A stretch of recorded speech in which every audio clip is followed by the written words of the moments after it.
It's Jacobs. Flag flies. Jacobs is brought down, and the ball was out. Jalen Phillips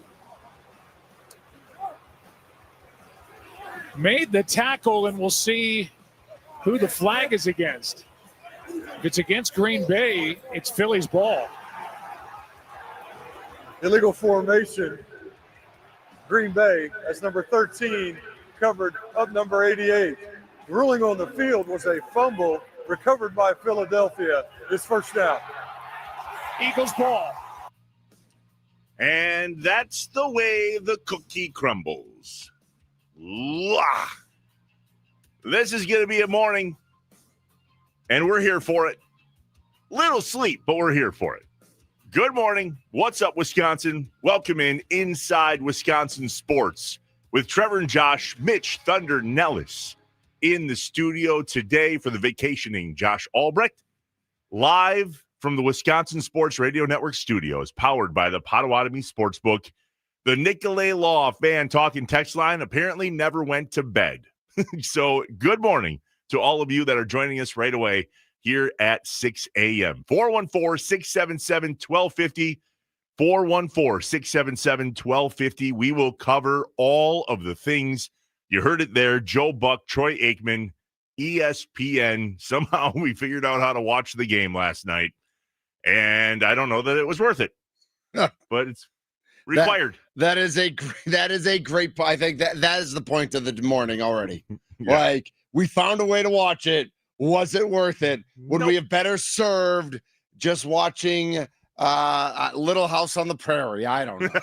Yeah, pretty much. Yeah, pretty much. Mitch Thunder Nellis, not a morning guy. Great to see you.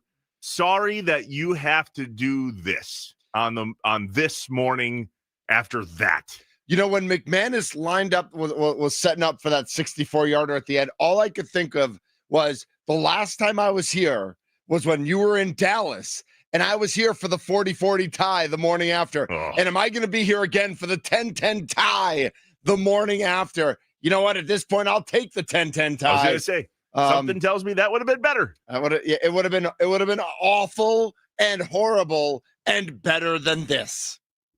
I make notes for the show, as do you, as does Josh. And the first note I wrote yours down are for thorough. Yeah, I gotta say, yours are thorough. You do a nice job. Yeah. Well, thanks. I have nothing to compare it to. Mine are in my brain, and my brain is broken. So that's how good mine are. First note I have written down, I don't think 3 hours is going to be long enough today. There are some things that we need to cover. There are some things that people are going to get off their chest.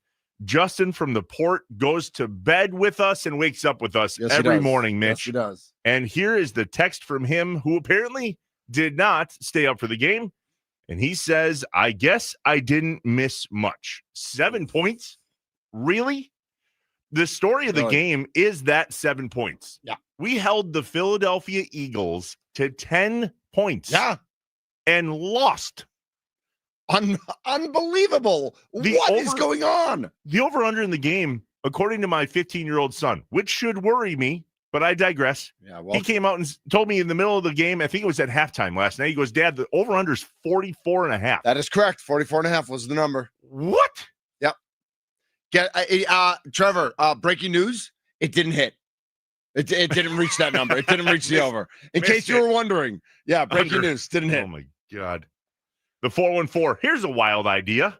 Why don't we talk some Bucks? Mm-hmm. Nothing to talk about on the Packers. We'll get there. Relax. There's a very short segment dedicated to the Bucks, and when I say short, I mean about a minute and a half, probably. But I was texting last night, Trevor. You can attest. Like, as the end of both games were ending around the same time, and I was trying to. I only do one. I guess I could have put it up on my phone, but I was going back and forth. And they deserve a segment. So a segment or half a segment, maybe half a segment. Bucks won last night in Dallas. They did. You actually texted me that at halftime. You're like, hey, Bucks are playing. And I'm like, good. Well, I'm not watching the Packers halftime. Like, I mean, idiots talking about football, and I know more than they do anyway. Like, I don't need to watch highlights of the game Sunday. So. It was our youngest son's birthday yesterday, so we had a birthday celebration at halftime. Yeah, we had to do the singing thing. Happy birthday! Our oldest son is in a photography class, and he's taking all sorts of pictures. We did that at halftime. It was a good reset. At least I Yeah, thought it was going to be. Yeah, we thought it was. Not so much. So, I mean, we have so many places to start, and it's like I don't want to start positive at all, but the defense is really good. They looked really good. And does that mean that Matt LaFleur or Jordan Love or the receivers or the offensive line, they're all really bad? If the defense is this good and they've lost these 3 games, does that mean the offense is really bad?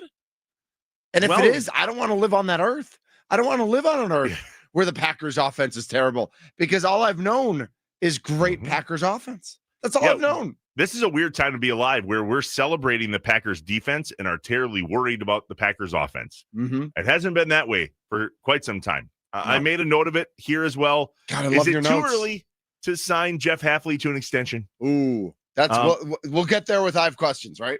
Matt Schneidman put out a tweet yesterday that said, I would protect Jeff Hafley with all of the things, hide him, because the New York Giants will be calling. Oh, and that's ironic that we have them next. That's interesting. That's interesting. I mean, they did stealing his thunder. That's his. They did fire Dayball yesterday. You'd think they'd want an offensive minded for Jackson Dart's purposes, because their defense is already pretty good. But Hafley's going to be on the top of everybody's list right now. The way that defense is playing. And I get that they brought in Micah Parsons, and that changes things. But even though the way the defense played last year compared to how they had been, Hafley's on those lists. So that's for I have questions, and that's for future conversations. But it's certainly banter that's on our brain today. At least half the team is good, the 715 says on the Nicolay Law Fan Talk and Text line. It is 414-677-1250. We'll read and get to literally all of your thoughts today. If we miss one, it's not on purpose. It's just that they're already flowing. There are some 30,000-foot level bullet points that we can comment on here to start the show. Yes, sir. Number one, you mentioned it already. The defense was worthy. We held the Super Bowl champions to 10 points and lost. That is not a defensive issue. No, at all. That's right. I mean, and look, I did math. Trevor, I did math. You ready? So there would be no math. Yep, exactly. In the Packers wins, they have averaged 28.6 points a game, and they've given up 19.4 points a game. So in victories, they've given up more than 19 points a game. In their 3 losses, they've given up 13. In their wins, they've given up 19 plus. In their losses, they've averaged 10 points a game and given up 13 points a game. They give up less points in their losses than in their wins. What does that tell you about the defense? It's really good. And about the offense? Really bad. Yeah. Really bad. That one. I can't. Q writes it. Q's up early today, and I didn't know Q woke up early, because I know Q from the Mason Crosby show, noon to 2. Yeah. Who's gone first, Doc or MLF? Well, at this point, it's MLF, and it's not even close. So Matt LaFleur talked about that in the post game yesterday. Maybe now would be a good time to play it at a high level, because this conversation is going to come up a ton. Is Matt LaFleur coaching for his job? They asked him. Here's what he said. Matt, I understand you guys are 5-3-1, still have a playoff spot right now, and you're going to say you're always coaching for your job, but you don't have a long-term extension. With the way things have gone this season, do you think you're coaching for your job? I'm not. I'll leave that for everybody else to decide. I'll just focus on the day-to-day and trying to do. I feel like you're always coaching for everything in this league. You know, that's just my mindset. It's always been that way. You can't ever exhale. You got to always be pushing, and that's just my mindset. So, and that will be my mindset until they tell me not to coach anymore. Matt Schneidman with a zinger. He doesn't hold back. Not that other guys do by any means, but Matt goes right at it. And I appreciate that. And all I could think of is if the situation was reversed, okay? If the Packers go to Philly, okay, and it's 0-0 at the half, and the Packers escape with a 10-7 win, Philly radio is ablaze this morning with Fire Sirianni. And it's not Midwest nice, or it's not Philly mean. Like, listen, we know we're nicer in the Midwest. No doubt. We know in Philly, they throw, they boo Santa, and they put quarters in their marshmallows, and they throw them at the players or whatever it is. Like, we know that they're a different breed in Philly.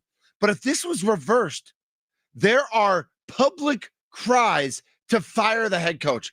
And I don't think that's not who we are as Packers Nation and Packers fans. But those are based on that answer and based on this game. Those are conversations that are now live conversations, Trevor. I'm not sure that that's not who we are, because that was alive and well. I logged on last night to YouTube and watched the post-game pressers. Yep. And that was in all caps in the YouTube comment section of the Packers post-game press conferences. Fire Matt LaFleur. Nobody clicked on disable comments. Nobody did that last night. No. And probably for the better. They needed a space to get that out. We call that the morning mind dump. You'll have your space. You'll have your time, 7 a.m. this morning. Get it off your chest, out of your head. Literally, please do, because you do not want to carry this with you all day. Somehow, it's Tuesday already. We have to flush it and move on to the Giants. And yet there's crazy. So much. So let's talk about the LaFleur thing. Okay. Is it LaFleur's fault? And hear me out on this. You and I had a lot of talk last night. We did. Via text about what's up with Jordan Love. Yep. Which I really struggle with, because he has shown moments of being absolutely amazing. And so the question is, and again, I have questions. We have morning mind dumps. This is going to be a wash, rinse, repeat type of morning, because there's that many things to cover. Is the problem the play caller? Is the problem the play calls? Or is the problem the quarterback? Because there was numerous times yesterday where we would have really appreciated Jordan Love getting rid of the ball or throwing it to the open receiver, Christian Watson, Romeo Doubs. Yep. Yes. And numerous times open receiver. And I don't want to answer the question yet either. I want to talk about the concept of the question, because we're a little stuck right now, right? As Packers fans, we're a little stuck between, is LaFleur a good coach? And we know what his record is. His record is fantastic. No doubt about it. His overall coaching record, even in the playoffs, being 3-5 is not terrible. Like Lamar Jackson would pray for a coach who's 3-5 right now with how many times he's lost in the playoffs. So we've got the Matt LaFleur discussion. And then we hear from other, if they got rid of LaFleur, there'd be 100 teams who are offering. All right, well, let's pump your brakes on that. But then you've got the Jordan Love discussion, where Jordan Love 2 years ago, the second half of the season, was the best player on the planet. Like, he was unbelievable. He was hurt last year and he never recovered that. And this year he has the Pittsburgh game where he completes 20 straight passes. But do we really feel comfortable that Jordan Love is him? Do we really feel comfortable that Jordan Love is going to be great? Or is he just good? And if he's just good, what does the rest of the team need to look like? What does the coaching staff need to look like to deal with a quarterback who's just good? I did some research last night on what the Packers looked like in those 2 seasons where Aaron Rodgers was MVP and then fell off a little bit. Obviously, Rodgers moves on. Jordan Love comes in. But Matt LaFleur, half of his time here has been with Jordan Love, not including this season, and half of his time was with Aaron Rodgers. 2 extremely different quarterbacks. And remember, Rodgers kind of had his own offensive scheme. Mm-hmm. I've told this story before, but I sat down at a table in Christian Watson's rookie year. Okay. It was the Green Bay Packers welcome back luncheon with the Green Bay Chamber of Commerce. You go in the Lambeau Field atrium, you sit down at these tables, they choose a Packer player or coach for your table, they come and sit down, you talk, you eat, and they leave. Yep. Christian Watson was at our table, and I asked him then, and I could not help but think about this last night. I asked him then, hey, how is it going learning the offense? And he looked at me bold in the face. My buddy Eric was there to back me up. And he goes, which one? Matt's or Aaron's? Oh, that was real then. That was very real then. Absolutely. One of those offenses moved on. Mm-hmm. And I would say that they're struggling with the current offense that didn't leave. And something with the plays and the calling and the situations, because last night we saw it again, whether it's lining up wrong. That was what we used to open the show. Yep. That very play where we could not afford a turnover, one, or B, a penalty, we got both. And the biggest play of the day, which ended up not being a play in the scorebook, the 22-yarder to Christian Watson to get them into the red zone. Mm-hmm. They're covered up, right? Because Kennard reported as eligible and Melton covered him. And I don't know what first of all, Melton's a cornerback and he's pressed into a service because Golden's out and then Dobbs is knocked out of the game. So you need Melton in there. And it seemed like Melton was like the go-to. Like that was the security blanket, which is another whole Jordan Love thing. The fact that he has security blankets. I don't love how much he throws to Dobbs. I didn't like how much he threw to Melton last night. But that you make that mistake at that stage of the game in this stage of the season, yes, the players execute. Yes, the players on the field. But on some level, the coaching has to be accountable for that, for putting players in a position to succeed. And they did not do that last night. The 920. Yes. Offense is not good. Yep. You're right. But to Thunder's point, is the play calling good? And Right. Where does Matt LaFleur? There was a sequence in the first half, very fascinating to watch, and the camera would not move away. The Packers were on defense. We had just seen Jordan Love completely miss Christian Watson wide open in the center of the field. Unbelievable. The camera panned to Matt LaFleur, who had that little Microsoft Surface tablet thing in his hands, saw it, threw a little bit of a hissy fit, and then that entire next defensive series for the Packers, Matt LaFleur was at a table behind the bench, back to the playing field for a significant amount of time, making edits to his play calling sheet while looking at tape. Pause. Is that good or bad, Mitch? That our offensive play caller that early in the game had to completely disconnect himself. He's the head coach, by the way, from the rest of the game and go, now what? I think part of the problem there is that he's the head coach and that he should have a bigger, again, to your 30,000 view, he should have a better 30,000 view of the game and should be watching the game. What concerns me there is that all I could think of is that Matt LaFleur is looking through his play sheet and trying to dumb it down for Jordan Love because Jordan Love doesn't get it. And that's my concern. I might be wrong. Maybe I'm wrong. Maybe the play calling's that bad, and maybe this is on LaFleur. And I know the YouTube comments are coming in about LaFleur, but they're also coming in about Love. Maybe Love isn't him. Maybe Love is just good and not great. And that LaFleur at that moment realized, I've been running this offense all wrong. Jordan Love doesn't get it.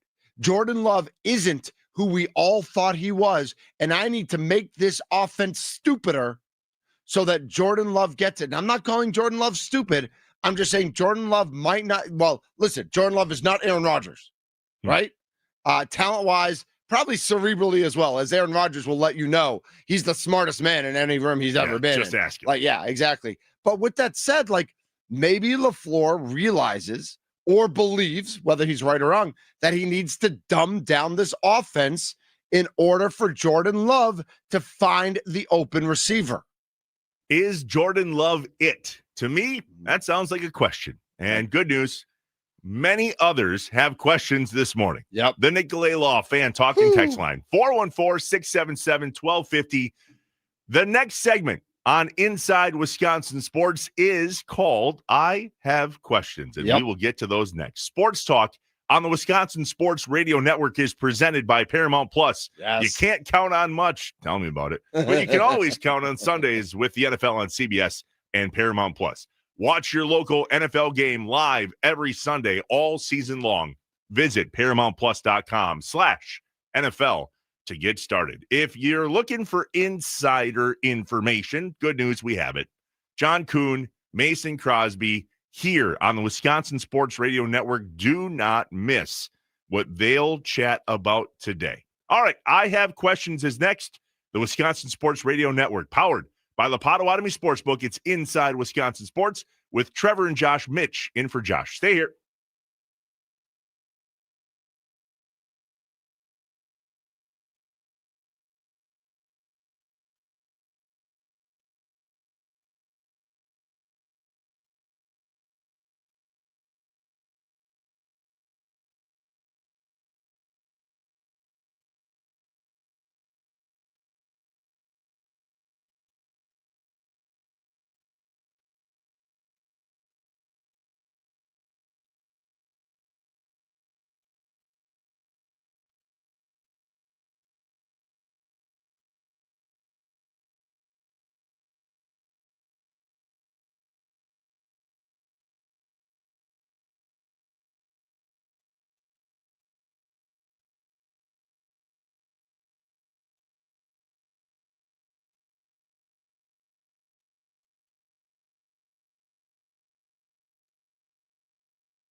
What's up, Wisconsin? Welcome back inside Wisconsin Sports with Trevor and Josh. Mitch Thunder Nellis in for the vacationing Josh Albrecht.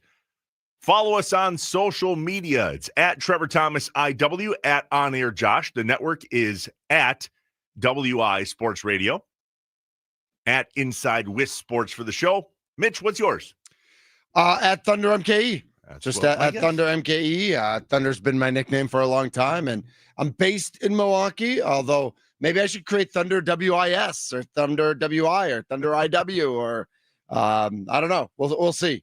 Thunder, what's going on with the Packers? How about that? Yeah, Great. Thunder. Great. Bleh. All right. That's Is how I feel time. about the Packers. We do it every day. And today, do we ever have some questions? Here we go. When things just don't add up, Trevor and Josh ask the hard questions or just point out how messed up stuff is. I only have one question. Can you fly this plane and land it? Surely you can't be serious. Do you view this season as a failure? You asked me the same question last year. What's the it was, Giannis. important question the Badgers have to answer Saturday? This is a great question. Oh my God, this is a great question. It's time for I Have Questions on Inside Wisconsin Sports with Trevor and Josh. Yeah, we might very well want to burn it down this morning. Burned out in Lambeau? Seth Rollins. No. Just maybe the playbook. Matt LaFleur and Jordan Love's mailboxes? If that's where they keep the playbook at the moment, yes. Yep. I mean, their internal mailboxes at Lambeau, like the employee mailboxes, not actual mailboxes. No blowing up mailboxes. Right, that's a federal offense. Let's not do that. Yeah. Okay. All right, time for I Have Questions. The Nicolay Law fan talk and text line is ahead of themselves this morning. And speaking of on fire, that's it. Y'all are on fire, and I love it. 414-677-1250.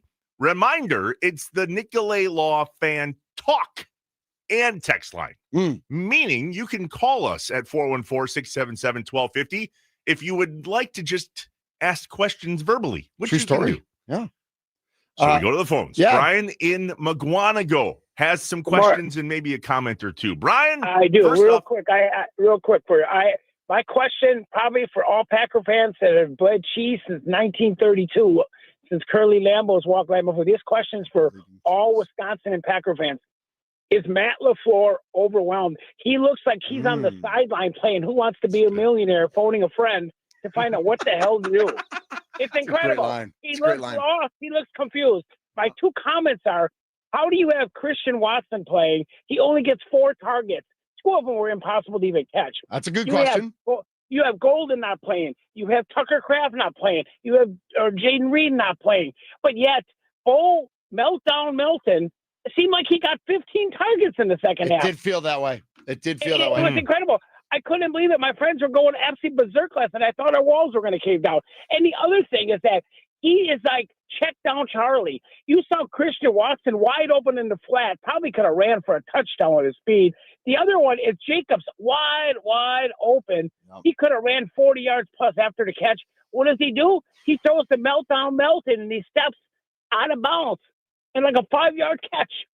What are they doing? Yep. Brian, you nailed it. It comes all down to the play calling. There's no question about it. LaFleur's got to go. He's overwhelmed. All right, Brian, thanks for the call. Brian, outstanding. Yep. All right, nice, so there was a couple Brian. 2-3 questions there, yeah?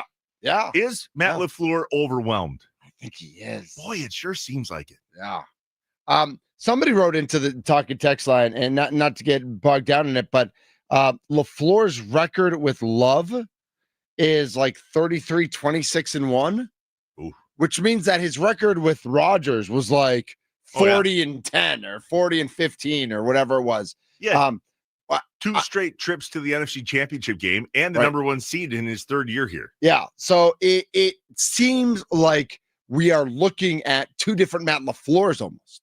Like when it was Matt LaFleur and Aaron Rodgers, that is not the same as Matt LaFleur and Jordan Love. And the season Jordan Love had 2 years ago, that second half of the season, that's who we thought the Packers were going to be. Jordan Love, one of the best quarterbacks, Matt LaFleur humming, and it just hasn't clicked. It hasn't worked out that way. And I think everybody's to blame. And to that point, how does Bo Melton have more targets than Christian Watson? Yeah, so that's a great question. Remember, Matt LaFleur doesn't want to talk about targets. Mm-hmm. Well, somebody's got to talk about targets. Somebody needs to talk to him about targets. Yep. Is that a Jordan Love problem, though? Yep. Right. I think it is. I think that's a Jordan Love not seeing the field, not seeing the players, zoning in. I mean, he threw it 8 times to Wicks, and actually Wicks had a couple drops. So Wicks had 4 catches, but Wicks had drops. He threw it 6. Meltdown Melton, apparently. Well, he had the big one. Yeah. Right? 4th and 9. Did Romeo have a drop as well later in the game? Yeah, not later because he wasn't in. But No. But it was in the second half. Yeah. I believe. But so Romeo, I mean, he had 4 targets and 1 catch. I mean, it was just like it was brutal across the board. And so again, like when we talk about all these layers of questions, we have questions for LaFleur. But we also have questions about Love. And then we have questions about the receiving core. Like, what if the receivers just suck? Like, what if we've been told that these guys, that there's a 1 in there somewhere, and that if they just all play, Jordan Love's going to find the open guy, and they're all good enough that it's going to hum. Well, what if they're all good enough to just suck? Like, what if Dobbs, I think Watson's better than this. I think Golden can get better than this. But we've been saying this about Wicks and Dobbs and Reed for 3 years now. Like, what if they're just not that good? What if they're just okay?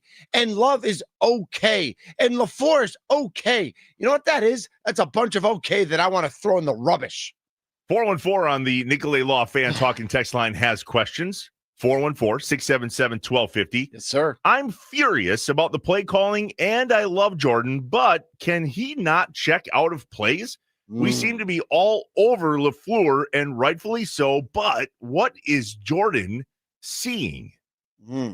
Valid. And that's what we're talking about. Great point. There's a number of different plays yesterday where, he should have gotten rid of the ball. Yes. And not taken a sack. What was that sack in the first half? A loss of 30 or something like that? It was nuts. Yes. What is he doing? Yeah, I have no idea. I mean, again, that's the type of play. But the main question is, you have to get rid of the ball. Is it the play calls or is it Jordan Love not seeing the play? Now, can he check out of plays? Yeah. And he did it a lot late in the game. Can. A lot of that canning. I don't know what he's canning, but he was canning something. Well, then maybe something good should be happening, right? It didn't work. No. Sparky in Menominee, Michigan. Oh, he dropped off. He dropped off. But Sparky. He actually wanted to talk about the receivers, though. He said, like, remember when we had Devontae and Jordy? And we knew we had 2 number 1s or 1A, 1B.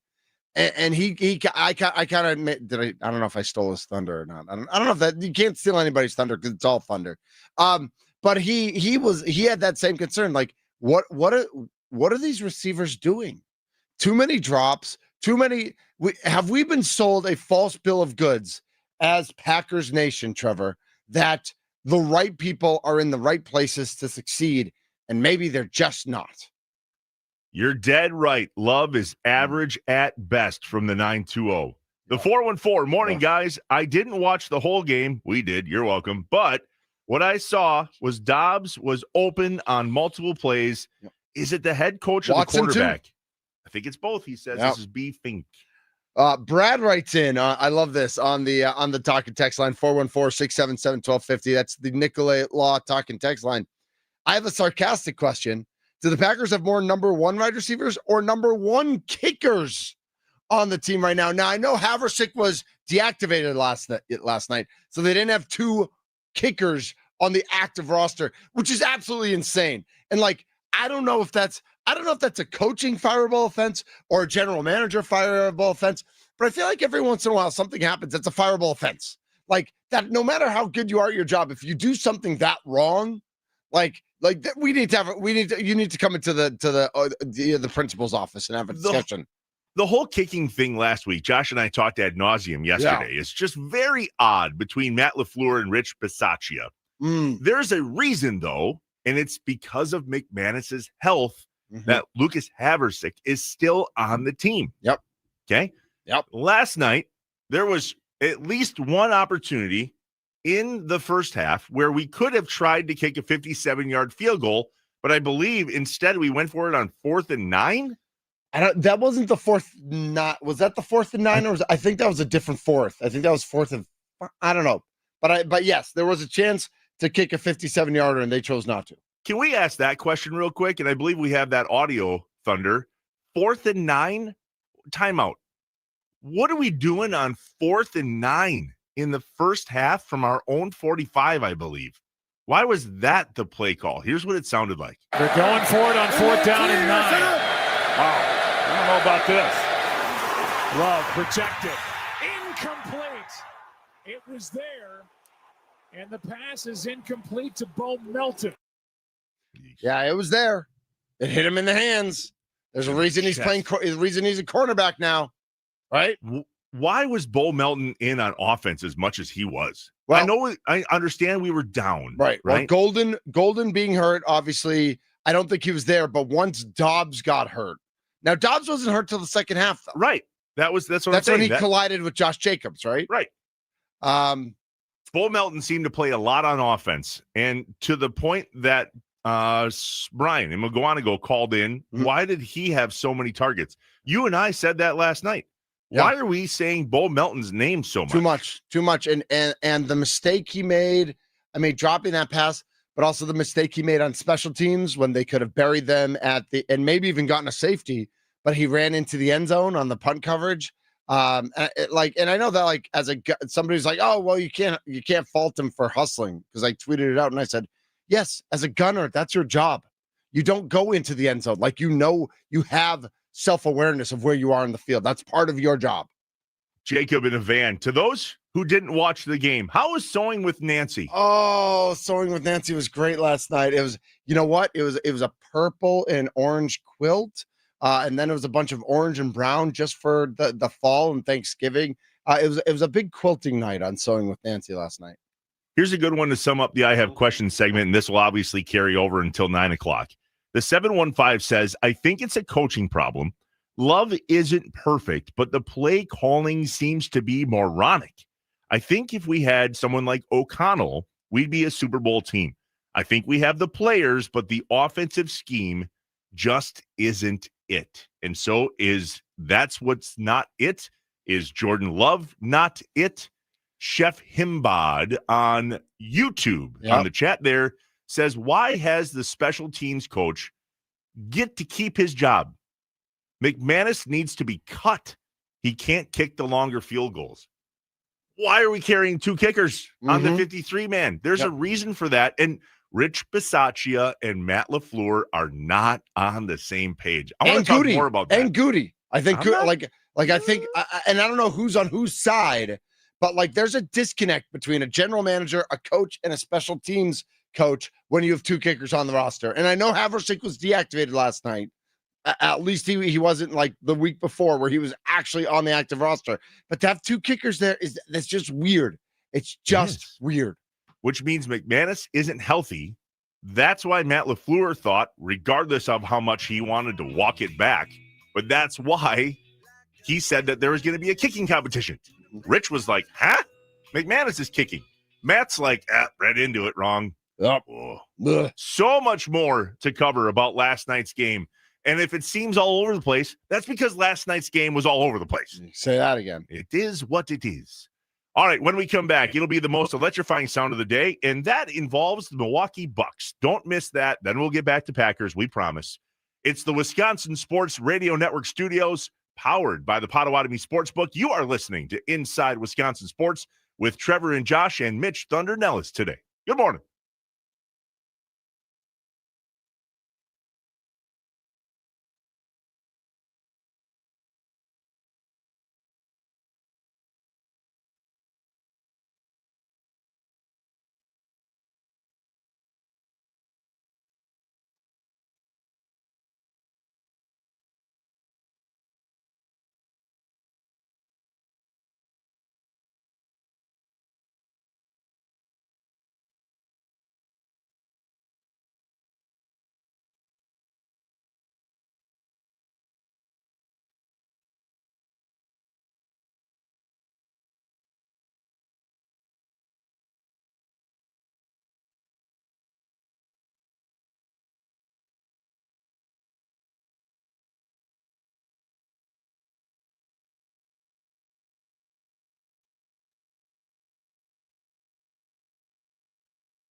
Boy, doesn't that what it feels like this morning? A cold November rain. It does. It really does. We got no precipitation yet. No. Kenosha cannot say the same thing. No. How about that? How about like 10 inches of snow in Kenosha? Nothing in Racine. Chicago ends up getting like 1 inch. When the band was supposed to be over Chicago, it decides to jump up to Kenosha and literally like, that's it. Amazing. Craziness yesterday. What's up, Wisconsin? Welcome back inside Wisconsin Sports with Trevor and Josh. Mitch Thunder Nellis in for the Disney vacationing Josh Albright. Time for this morning's most electrifying sound of the day. It involves our guy Giannis.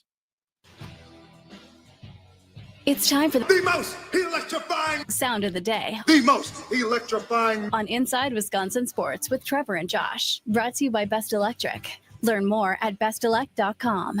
Don't stress. Connect with the best. I don't know this lady, the big voice lady who we have there, Trevor. I'm not sure anybody's interrupted The Rock that much ever. I wonder how The Rock feels about that. Not well. I just got to be honest. All right, here we go. Let's go to Dallas last night. Portis for three. Rollins missed it. Giannis with the rebound, poked away from him. And it's Giannis going up to dunk it. An emphatic first 2 points of the game.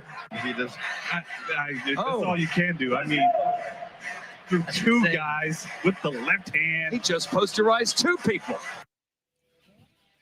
That he did. And one of those two was Cooper Flagg, the number one overall pick for the Mavericks. Now, I will say, at the end of the game, Cooper Flagg had a fantastic finish against Giannis.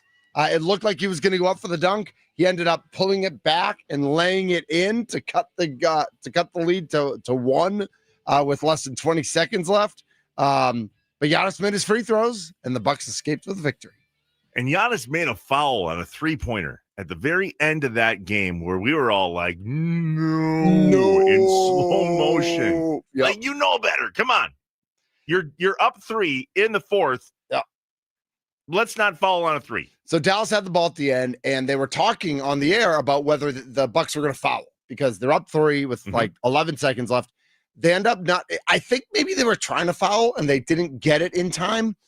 Dallas misses the 3, long rebound. PJ Washington gets it, and Giannis does block the ball, but then with the arm and the body, I think he got him. I think like if they had reviewed it, it would have stayed a foul, but there is that concept of like, well, if you get the ball first, like you should be, how do you feel about that? And but thankfully Washington made the first, missed the second, missed the third on purpose. Bobby knocked it away. Game over.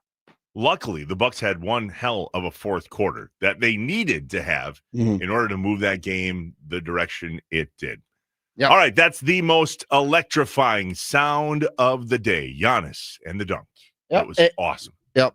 I'm going to go inside radio. I assume this is somewhere on the rundown, but I do know. You know what? I know the most electrifying sound of the day is brought to us by our friends at Best Electric. And if you know Nate and you know the team over there, they do amazing work. They do commercial, they do residential. They've been to my house. Okay, they did the recessed lighting in my living room, in my family room. They did all sorts of stuff when we redid our basement last year. And most recently, they came over and they reran an internet line straight into my office so that I can plug in and I can join the shows remotely and not have to worry about any of that stuff. So no job is too big or too small for Best Electric. Connect with the Best Electric. The most electrifying sound of the day. All right, back to Packers coverage as we wrap up our number 1 of Inside Wisconsin Sports. I want to get to a text here on the Nicolay Law fan talk and text line. Let's do it. I see this every once in a while, and I just want to put this to bed. Okay. Markin Eagle says, careful, Thunder. Ooh. Trevor won't criticize his buddy Goody. Oh. Pause. Yeah.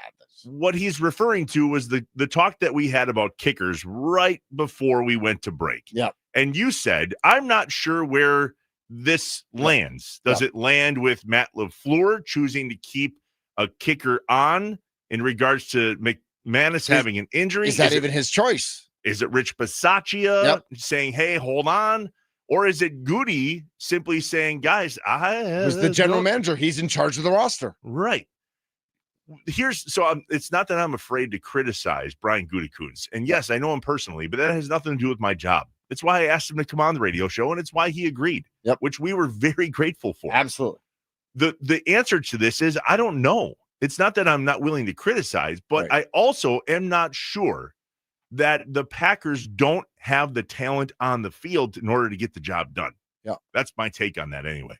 In regards to this kicking thing, real quick, Mitch, Yeah. there was something that Goody told us when he was here with us on Inside Wisconsin Sports, and I found this fascinating. We asked him, what is your job during the season? And he said two things. Number one, I'm a scout at heart. This is how I came up in the business. So I watch film like crazy. I'm a scout. I am constantly scouting.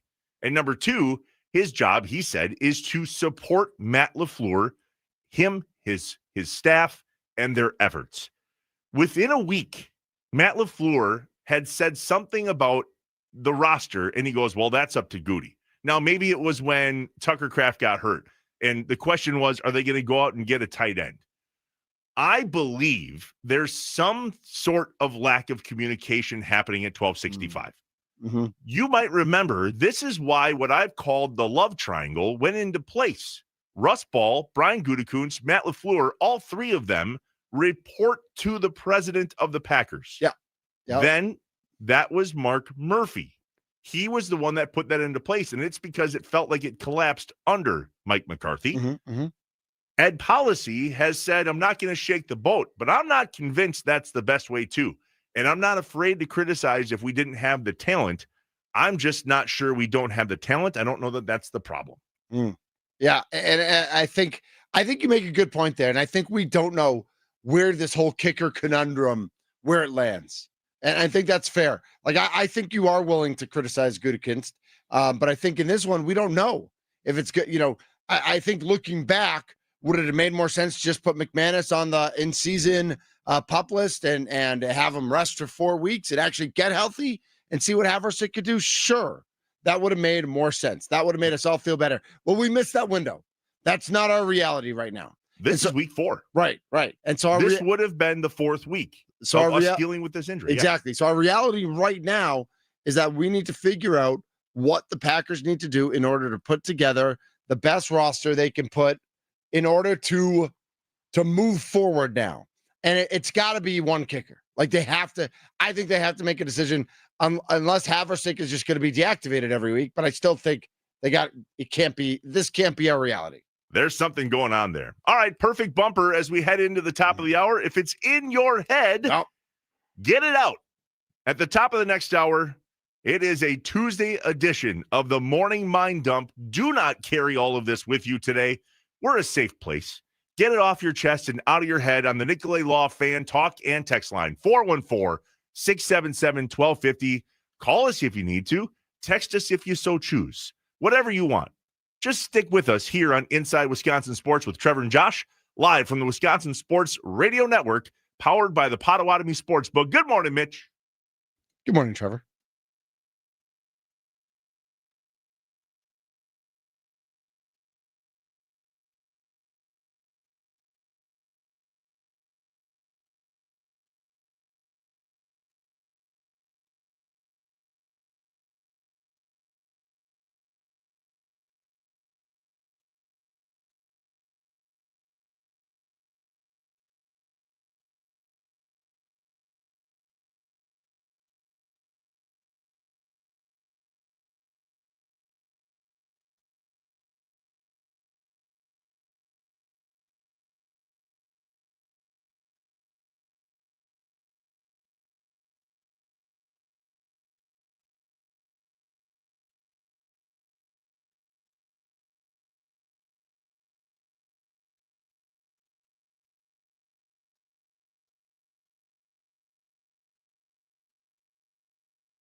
I am an eternal optimist. So please, God, don't tell me that you're an eternal pessimist. I like to say I'm a realist. Oh, great.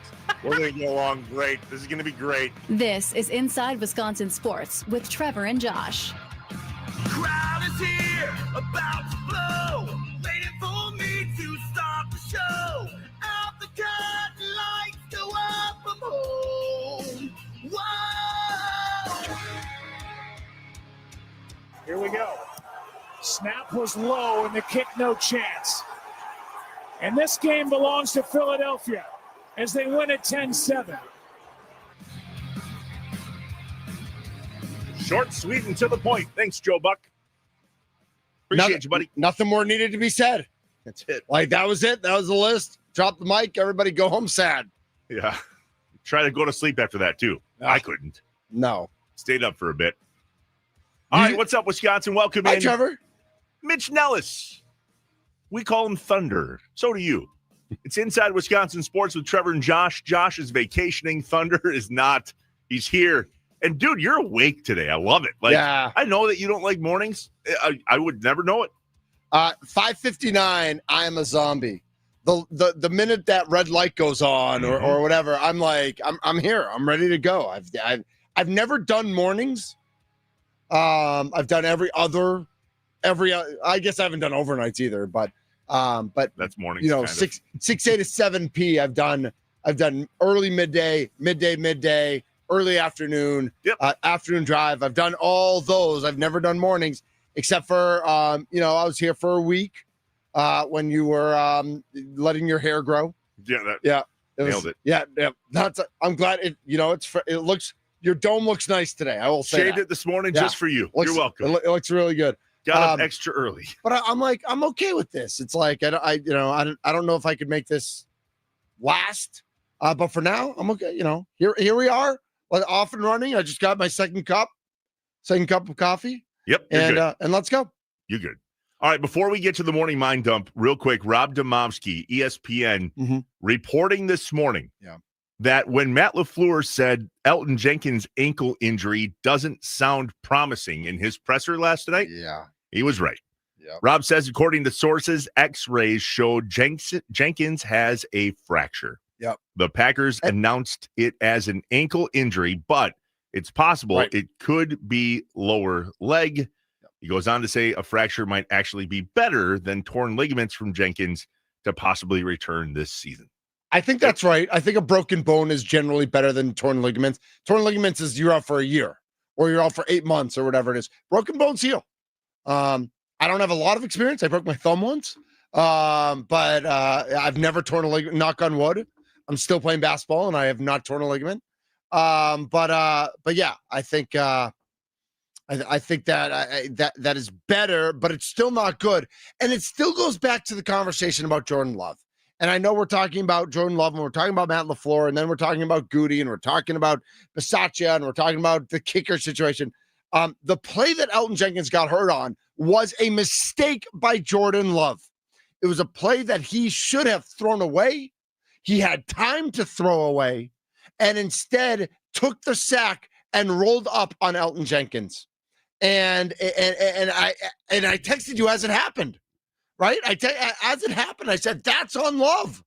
Like, you got to throw that away. And I don't know what, I don't think he throws the ball away enough. I don't want Aaron Rodgers level of throwaway to avoid sacks, which I thought got a little bit much, especially as he got older. And I don't know what's going on in Pittsburgh, but I do think like Jordan Love has to have. It's just like he lacks awareness.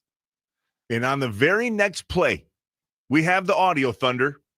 Jordan Love fumbled, and it's important because it was second down with, I believe, 31 seconds left at the end of the first half. You might remember Philly deferred. They were getting the ball. We were within field goal range. Yep. It was a very makeable, not short, but medium range kick. No, it was. I think the Packers had the ball, the 27? Something like that. It was close. It was no 65-yarder to end the game. No. Here's what happened after Elton Jenkins apparently broke his leg. Now here are the Packers in field goal range for Brandon McManus, but they want more. 31 seconds left. One timeout. Sean Ryan at center. Blitz. Love in trouble. And able to get rid of the ball. Was it a fumble or a pass? He had Jacobs to his left. And yeah, that ball's out. That's a fumble. You knew it was a fumble right when Jordan Love dove into the pile. Right. Anytime you see the person that lost the ball frantically try to get the ball back, that's a fumble. Yep. Yeah. So I also, I Jacobs didn't dive into the pile, but I think he was ready to run the other way. And so I think he would have been like, at first I was like, why isn't Jacobs jumping in there? But then I was like, well, Jacobs is waiting for that ball to run the other way. And then by the time he would have dived, literally Phillips or whoever, I think it was Phillips. He was on the ball. Like Philly, there was it took them a while to sort it out, but there was no reason to. Philly had the ball the whole way. So do we play Morning Mind Dump here? I was just about to say it. It's time for this morning's Morning Mind Dump. So get it off your chest. Get it out of your head. Text us, call us. You do you, boo. The Nicolay Law Fan Talking text line is open. 414-677-1250. Here we go.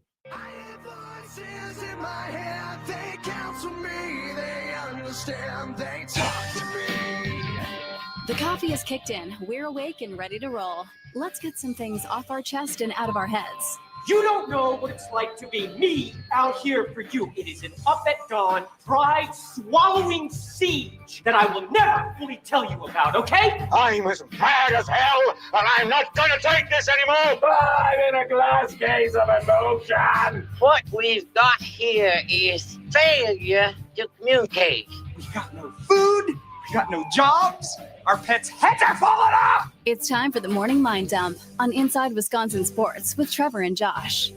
All right, time for the Morning Mind Dump. Mitch Thunder Nellis in for the vacationing Josh Albrecht. The Nicolay Law Fan Talking text line is open for you. 414-677-1250. This about sums it up perfectly from John in the 920, Mitch. He says, Morning Mind Dump, maybe we can lose all the remaining games. Then the money I have saved for the playoffs can now be saved for drinking. Stop. First of all, just start drinking now. There's nothing wrong. It's 5 o'clock somewhere. Just start drinking. No, don't. Don't. All right. How about a vacation? Save that money for a vacation. Go on vacation. Don't go. Drink beer. Yeah. You know what my favorite thing that bothers the out of Tommy and Mason? By the way, for those of you who don't know me because you only listen in the mornings, and that's okay, I am part of the Mason Crosby Show, noon to 2, right here on the Wisconsin Sports Radio Network. I love the mind dump of, well, if the playoffs started today, I do that for the NBA now. Like literally every day, I'm like, guess where the Bucks will be playing today if the playoffs started today. If the playoffs started today, Packers at Seahawks in the 7-2 matchup. 7 seed for the Packers. My oldest son texted me this just a few minutes ago. Yeah. And he goes, 7 seed, ... And I go, so you're saying there's a chance. And he texted back, and I quote, yeah, but I can't stand the Bears in front of us. Well, none of us should be able to stand that. That is disgusting and gross. And save up all that playoff money because a trip to Seattle, that is not, that's not so cheap. That's a big trip. That's a fun one, though. Seattle's great. From what I've heard, I've never been. You ever been to Seattle? Uh-huh. Okay. Amazing. I've heard it's great. Yeah. Amazing. I love fish and seafood and all that stuff. You would too. love it there. I'm telling you. It's really, I really want to cool. go to the fish market and just watch them doing all. Yep. Yeah. I saw you on the phone. Who's on? You did. We got Tom in Cedarburg who has a little morning mind dump. Tom, you're on Inside Wisconsin Sports with Trevor and Josh. And no Josh, Mitch. Good morning, guys. So Jordan Love is signed long-term. LaFleur is not. Mm-hmm. I believe that it's time to see what another coach can do with Jordan Love. You're certainly not alone, Tom. Are you advocating for in season? Do you let the season? No. Okay. No, because you have to see who's really going to be available. Yep. It's the only the only kind of coach you'll get mid-season is someone who's desperate to be a coach. Or as we've had a couple people on YouTube suggest, what if Jeff Halfley became the head coach? That could be, and he can sign some genius offensive coordinator. We thought LaFleur was a genius, but we did. Right, we're not so sure about that. Appreciate you, Tom. All right. Thanks for the Thank you, buzz, man. Tom. We Thank appreciate you, the Tom. take. The morning mind dump on Inside Wisconsin Sports. Yep, Mitch that's how it Thunder works. Nellis. Just in for whatever's Josh. whatever's on your mind, just dump it out of your mind, share it with all of us, and then we can all share that together. He's not alone in that take on Matt LaFleur, but there's an interesting text here that kind of combats that a little bit. The 262 says a lot of complaining about play calling, and then immediately followed by complaints about wide receivers being so open that they're dropping the ball. Wouldn't open wide receivers meaning the play call was fine? Yeah. That is plausible. Yeah. That is plausible. I think that's part of it, and I think that's part of why I'm questioning Jordan Love so much, is that I do think that the players are open so much. Philippi writes in on YouTube, Love's only mobility is running backward 15 yards and getting sacked, gaping holes in front of him, doesn't run. Watch any other young quarterback now. They are mobile, making plays. Trash. That's that's Philippi. And we've got a lot, there's a lot. There's a lot. There's a lot. Let's jump back over here to the Nicolay Law Fan Talk and Text line. 414-677-1250. The morning mind dump here on Inside Wisconsin Sports. The 262. Coaching is killing this team. When you have two illegal motion calls in critical moments, that's a lack of discipline. We called it last week. That's this staff. And it's the team's identity. I believe that's Ziggy. All right, man. So this is interesting. And we actually have audio from this about consistency and the details from Jordan Love. He talked about this from the locker room last week, Thursday. We played it for you on this very show. Okay. He talked about how the devil's in the details, essentially, saying if we can stay focused, remain in the game, pay attention to the details, line up right, and just do the little things, we're going to be fine. So, Jordan, how did that go last night? Yeah, we're not getting any consistency right now. We're not getting into a rhythm. We'll have a good play here, and then it kind of we'll have a negative play, whether it's a lot of things, whether it's a turnover, penalty, drop, sack, it's a lot of things. So it's just finding ways to keep the positive plays going and avoid these negative plays that we're getting. But I think we're just kind of shooting ourselves in the foot right now and getting in the funk of having some good plays and then not building off them properly and having a play that might hurt the drive and we can't overcome it. So the team's identity is inconsistency. Yes, it is. That's exactly right. He ended that, Trevor, with something that I think is very prescient. It doesn't make me feel better about him or the coach, but I'm glad he at least acknowledged it. They seem to have one bad play in a series, and it ruins the entire series. And, even if it's, running on 1st and 10 and they get 1 yard and it's 2nd and 9, we can't overcome that. Series is over. Or it's 2nd and 4 and we get sacked for a loss of 4 and it's 3rd and 8. Series is over. Why is that series over? Like negative plays are going to happen. Yes, we don't want negative plays. Yes, the offensive line is a mess. And the Elton Jenkins experiment at center was a complete disaster even before he fractured his leg.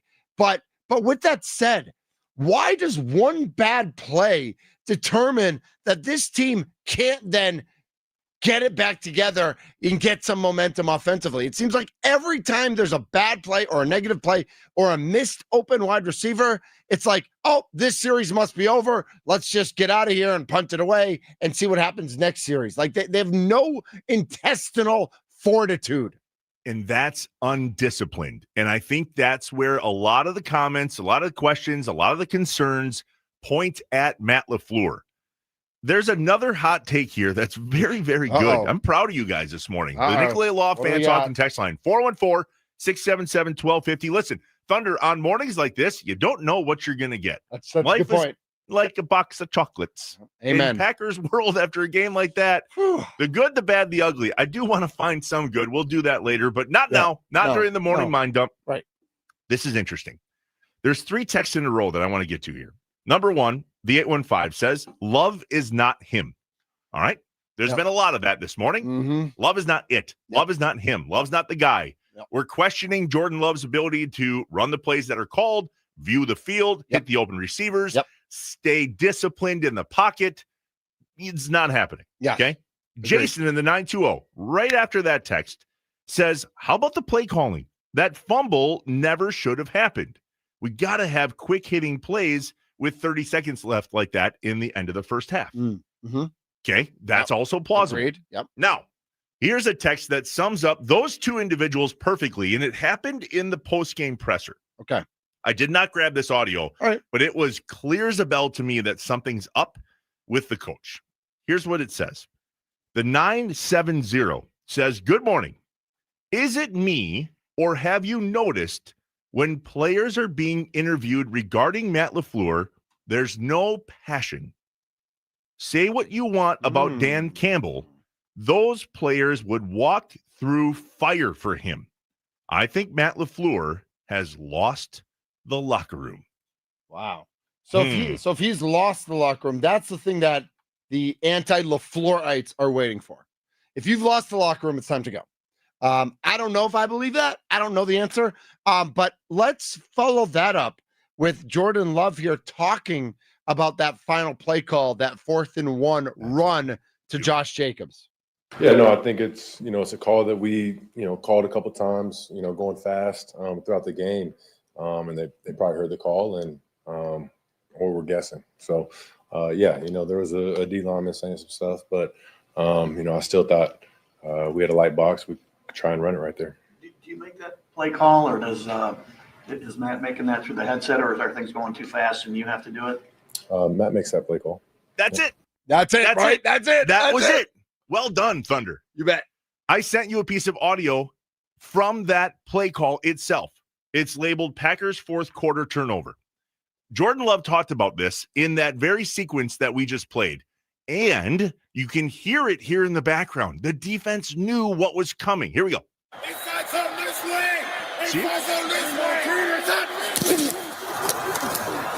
It's Jacobs. Flag flies. Jacobs is brought down, and the ball was out.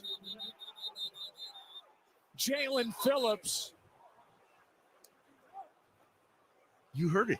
Made the tackle, and we'll see who the flag is against. Inside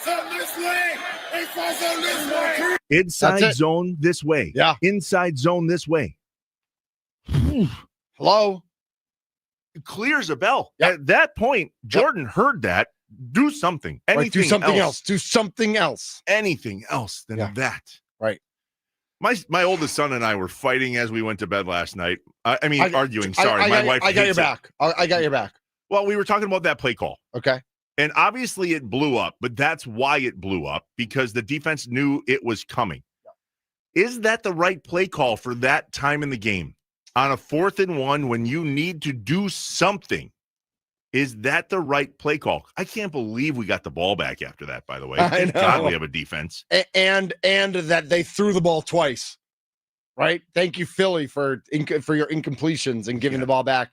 Didn't end up mattering, but it could have. No, that's wrong. That I thought it in lifetime.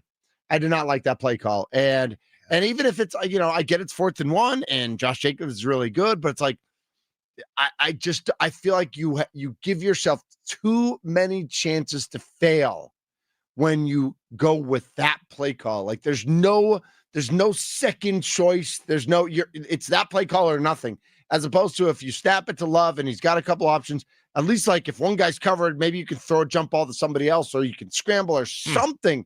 There's more options when it's in his hand. Once you hand that ball off to Jacobs in that situation, the play's over. You're either going to make it or you're not. And if it's blown up, game's over. Remember when you said you had my back? I got your back. No, you didn't. That was Rhodey's side. Oh no, really? Thanks. Appreciate you. Yeah. All I didn't see a problem with the play I thought you knew Paul, bro. I don't, apparently. Oh, yeah. I just listen, at the end of the day, it's about discipline. It is. And I'm here to Yeah. remind you about that. That's why we're here. The Wisconsin. mess that Matt LaFleur and Jordan Love are The leaving us Vagabumps. with. Yes. The Vagabumps comes through again. Exactly. How much blame falls on Matt LaFleur? That's the question. You don't want to miss 9 to noon with former Packers fullback John Kuhn, followed by the Mason Crosby Show presented by Verizon from noon to 2. If you're looking for guys that know ball, that's them. There you go. By the way, 262 writes in on the Nicolay Law text line.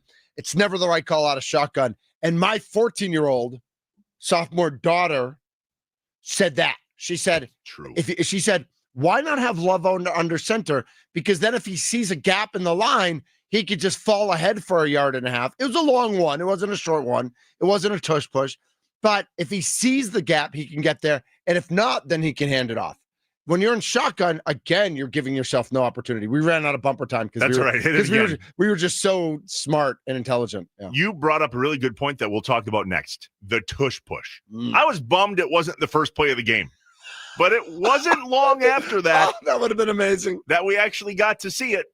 And we'll go back to questions. I have questions. Do these refs have eyes? We got away with one too. We did. But that tush push is a problem. Agreed. We'll get to that next. It's the Wisconsin Sports Radio Network, powered by the Potawatomi Sportsbook. You are listening to Inside Wisconsin Sports with Trevor and Josh. Mitch in for Josh on a Packers morning mind dump that's unlike any other. Stay here.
What's up, Wisconsin? Welcome back inside Wisconsin Sports with Trevor and Josh. Josh out, Mitch Nellis. We call him Thunder. He's in today after a Packers loss, unlike much else we've had to compare to. That one, does this one hurt more than the Browns and the Panthers? It hurts more because those happened also. It hurts more because it highlights the inconsistencies and the issues with the offense, with LaFleur, with Love, with the wide receivers. But it also highlights how stupid the games against the Browns and the Panthers were. Those games were dumb. And the fact that in these losses, the offense is averaging 10 points. And in these losses, the defense is only giving up 13 points a game. These should all three be wins. They should literally have no losses right now. This team is good enough.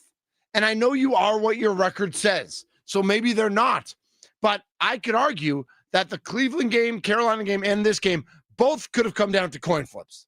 Both could have come down either way based on how the games were played, based on how the games ended, that there was more than ample opportunity for the Packers to at least tie all three of these games, if not win these three games. And the fact that they lost them by an average score of 13-10, which is how they lost one of those games, was a 13-10 loss. But losing 16-13, 13-10, and 10-7, you lose on average 13-10, means your defense played well enough that you could have won all three of these games, especially when in your wins, you're averaging more than 28 points a game. We're in the middle of a Tuesday edition of the Morning Mind Dump after a Packers 10-7 loss against the Eagles on Monday Night Football at Lambeau Field.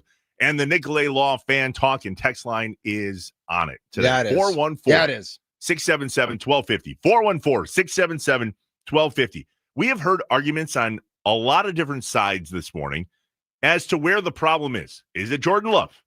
Is it Matt LaFleur? Is it the receivers that apparently have the dropsies back? Is it the health of the team? If you missed it earlier, ESPN's Rob Demovsky reporting that Elton Jenkins has a fracture, and that is going to keep him out for some time. By the way, can we give some props where props are due? Sean Ryan was outstanding last night. I thought so too. And I wasn't surprised. I just think sometimes guys feel more comfortable in certain positions. I think Elton has never looked right at center. I think he didn't come in with the right mindset during the offseason. I think part of that is the Packers to blame. And I don't know, again, if we'll pick on your buddy Goody or if that's a Russ Ball situation or what. But Elton talked about wanting to feel more secure, wanted to be taken care of, wasn't taken care of. I don't know if he's going to come back this year or not. I don't know if he'll be a Packer ever again. But it never, from the offensive line they had last year to the offensive line this year, there's no reason this year should have been worse. And this year's was significantly worse immediately. And I know we didn't do Tuesday takebacks today. But I have one. I have one. Well, I was going to say Take Back Tuesday may be turning into a let's double down on Tuesday. I don't know. What's your take back? Well, and especially it's different when there's a Monday night game. My take back is Aaron Banks. I take that the Packers need to take that back. Aaron Banks stinks. The offensive line has been brutal all year. I don't know what his PFF grades are. I don't know what his Andy Herman grades are. But I know that since he's been a member of the offensive line, it has been bad. And this was a great offensive line. Very good last year. Maybe not great, but a very good line that we thought was going to be even better this year, that we were going to get this big guy, Aaron Banks, and he was going to make it look more like Philly, and they were going to impose their will. And, man, they have stunk this year. And so sometimes whenever you look at LaFleur and you look at Jordan Love, a lot of it's not going to matter if your offensive line can't block. 4 years, $77 million, right? Yeah, I take that back. Okay. Gross. Bad decision. Hard to argue that. That may have been a miss, which none of us preseason thought that was a miss. No. Actually, we all thought that was a hell of a sign. I don't know. We thought it was a little high. I think we thought the dollars. I think we could have gotten it done for 4 for 67, 4 for 70. I don't know that it needed to go to 77. But personnel wise, you're right. Personnel wise, we thought it was a good signing. That he'd be a good fit as a big guy at guard, following that Philly what they set up for the NFL last year. Yeah, that's on Rust Ball. Anyway. I love it. I had to. All right, the 262. This is interesting. Matt LaFleur absolutely deserves to keep his job. Well, you're the only one that says that. Here's the reasoning. His play calling may be inconsistent, but that's just his way of keeping opposing defensive coordinators and Packer fans guessing at all times. That's not how that works. You can have inconsistent play calling that works. Like inconsistent means like if it was keeping the defensive coordinator off balance, it'd be working. It's not working. Like that's the disconnect here. Like it's not working. The play calling is not working. So you want to mix up your play calling, but you want to do it in a way that it works for your team. And it's not working for your team. Q says on YouTube, he says whose fault is it? MLF or Love is not irrelevant when we are stuck money-wise with Love, have no cap implications for moving on from LaFleur. You kind of mentioned that earlier too, other people texting in about like that we are beholden to Love. So if Love's the problem and LaFleur's not, it kind of doesn't matter. Like we're stuck with LaFleur, we got to figure out we're stuck with Love. We got to figure out a way to make it work. And if LaFleur's not the answer with Love, we need to find an answer that works better with Love because we're stuck with Love. There was some conversation on the Wisconsin Sports Radio Network yesterday that shared they thought, don't remember who said it, but they thought that Goody, based on the moves that he made with Micah Parsons and just the way he's developed and built this team, he said that he deserved another head coach, that he thinks he's going to get the chance to have another head coach under him as GM. I would predict that. I don't know. At 5-3-1 and not an easy schedule, this season could go many different ways. But if it goes 8-8-1 or even 9-7-1, are neither of them safe? Right.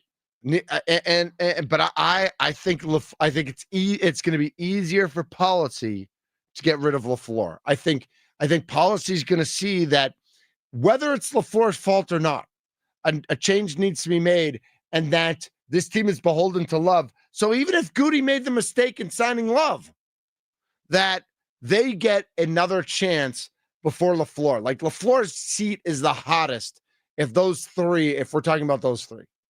Back to play calling for a moment here, and let's look at the Philadelphia side of this. This godforsaken tush push just won't go away.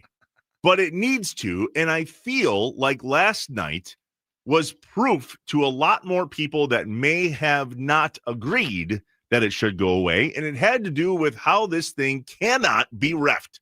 Listen to what happened last night, early on, tush push. Here we go. Hurts is able to take it a little bit wider than normal and get a nice pickup on 3rd down and 1 of 3. And you see the early movement. I thought they were offsides at the snap in real time, and this is what becomes debatable across the league. It's not debatable with the officiating and how that's being handled. I actually have a prediction, Trevor. Yeah, I believe that the tush push will stay legal, but I believe that tush push specifically, they will start implementing eye in the sky to call not false starts on other plays. Rapid review just for tush push plays specifically to make it harder on Philly and whoever else, but to call it because it's so obvious on video replay and it makes the league look so bad. Listen, you miss a false start on a regular play. I think that happens 4 or 5 times a game. You see the left tackle just back up a tiny bit before the ball is actually snapped. I think that happens all the time. Nobody's complaining about that. People are complaining about this tush push, and the announcers are calling it out, and Sports Center or Get Up or McAfee or whoever are all calling it out. And so I think the NFL is going to need to make a change, tush push specifically, and I think they're going to come out next season and say, tush push is still legal. We voted on it. It's still legal, but we are now going to be able to use eye in the sky rapid review that if there is a false start, we're going to go back and call it.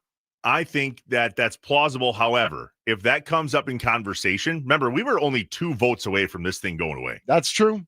So if that, so you're right, that could happen again. let's just say you're in the room, though, based on what you just shared, and go, you know what? If we're not going to get rid of it, then let's allow the eye in the sky, the rapid review, to review this play and this play only, to which hopefully everybody in the room is going to go, well, no, because you can't just review one play.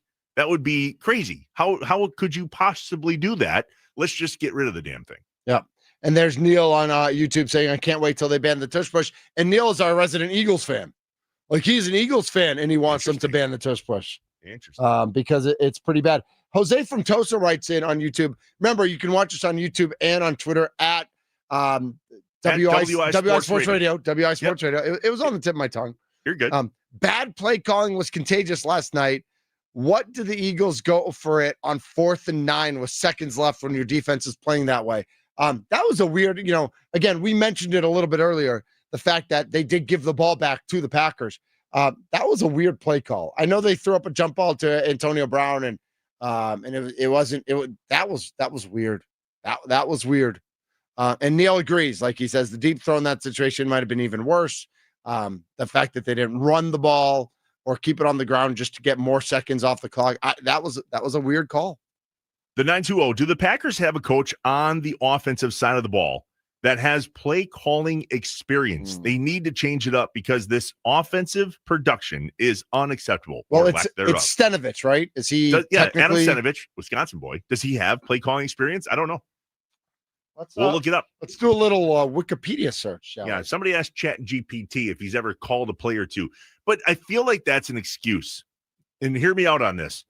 This is not something new for the Green Bay Packers, especially per somebody on the Nicolay Law fan talking text line that did some homework and looked at Matt LaFleur's record and success, finger quotes, under Jordan Love versus Aaron Rodgers. Yeah. That's not gonna get it done. I don't think choosing somebody else to make the calls on the plays is necessarily going to fix the leadership in the locker room. And that's the question. Is the locker room, because if the locker room's an issue, Trevor, all of this is secondary to that. Would you agree that there's a difference between a passionate locker room, or lack thereof in this case? That's the assumption by fans. Yeah. Is there a difference between that and losing the locker room, or is that the same thing? No, there's a difference. You can have we show up to work and we get our job done. And we don't need a rah-rah leader. We don't have we don't need, Dan Campbell's guys are running through walls for him. I don't know if Matt LaFleur's guys are running through walls for him, but if you show up with professionalism, with consistency, if you're accountable and available, those are Mike McCarthy's big words, accountable and available. I don't think you need to have this passionate run through a wall for somebody. I think you're fine doing what you do. I think the question is, if I believe what my leader tells me, then I believe in my leader. If I think that he doesn't know what he's talking about, or I see him say one thing and do another thing, or I just think that the situation is hopeless or lost, that's where I start to worry about that. Where that question came in was when we played that audio from Jordan Love earlier about who made that play call. In the past, I don't remember any of our quarterbacks going, well, yeah, that was Matt. I feel like it was more of a conversation. Yeah. Well, and I think that's, part of that is we were so used to Aaron Rodgers doing his thing. I guess you'd have to go back to when Aaron Rodgers was really young. McCarthy probably made most of those decisions. Is Jordan Love at the point where he needs to usurp those decisions at times based on what he sees on the field? Oh, and here we go again. Is this not Mike McCarthy 2.0? It didn't work for him to just get rid of the play calling either. That wasn't the problem, it turns out. But that is what masks the real issues. And I think that's what we're getting to here as Packer fans today. All right, we will continue the Morning Mind Dump for one more segment before we get to the top of the hour and listen to some more audio from last night, because we like pain repeatedly over and over. Inside Wisconsin Sports with Trevor and Josh, Mitch Thunder Nellis in for Josh on the Wisconsin Sports Radio Network, powered by the Potawatomi Sportsbook.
Welcome back, Wisconsin, inside Wisconsin Sports with Trevor and Josh. Josh on vacation. Mitch Thunder Nellis in for Josh. Who? Wally You? Pip? No, I'm just kidding. Love Josh. The I've known Josh forever. He's great. I know you have. Wisconsin Sports Radio Network, powered by the Potawatomi Sportsbook statewide. Good morning to Wausau on 93.9 The Game. Duluth Superior on 710 The Game. Milwaukee on 1250 AM and 105.7 FM The Fan. And Green Bay and the Fox Valley, 99.7 WNFL. We had a caller call in from Michigan earlier. Fairly certain they're either listening online, wherever you would stream this very radio station, or 99.7, which I believe comes in just at the bottom portion of the UP, north of Green Bay. Just a little. So there was a piece that we have not talked about yet, and we have a little bit of time here, but I also want to get at this more in depth after the top of the hour. What was happening in the Packers' last possession? And furthermore, what's happening with the Packers' offense that we can't figure out how to beat this idea of two shell or a soft zone where they're pushing the safeties back and essentially just tempting us to make the run work without us throwing the ball across the middle. We had every opportunity to do so, and we didn't. And you know what was proof that the Eagles knew we didn't have it together in order to beat their defense? Because they didn't care if they made it on fourth down at the end of the game or not. Here's what that play call sounded like. Which is crazy, by the way. Hurts airs it out. A.J. Brown. It is broken up. And the play made by Valentine. And now, because they went for it, there's 27 seconds left, but there's life for Green Bay. They've got good field position, and they don't need much to get McManus into field goal range. No, I don't know. I don't know what the thinking was here. You stopped the clock.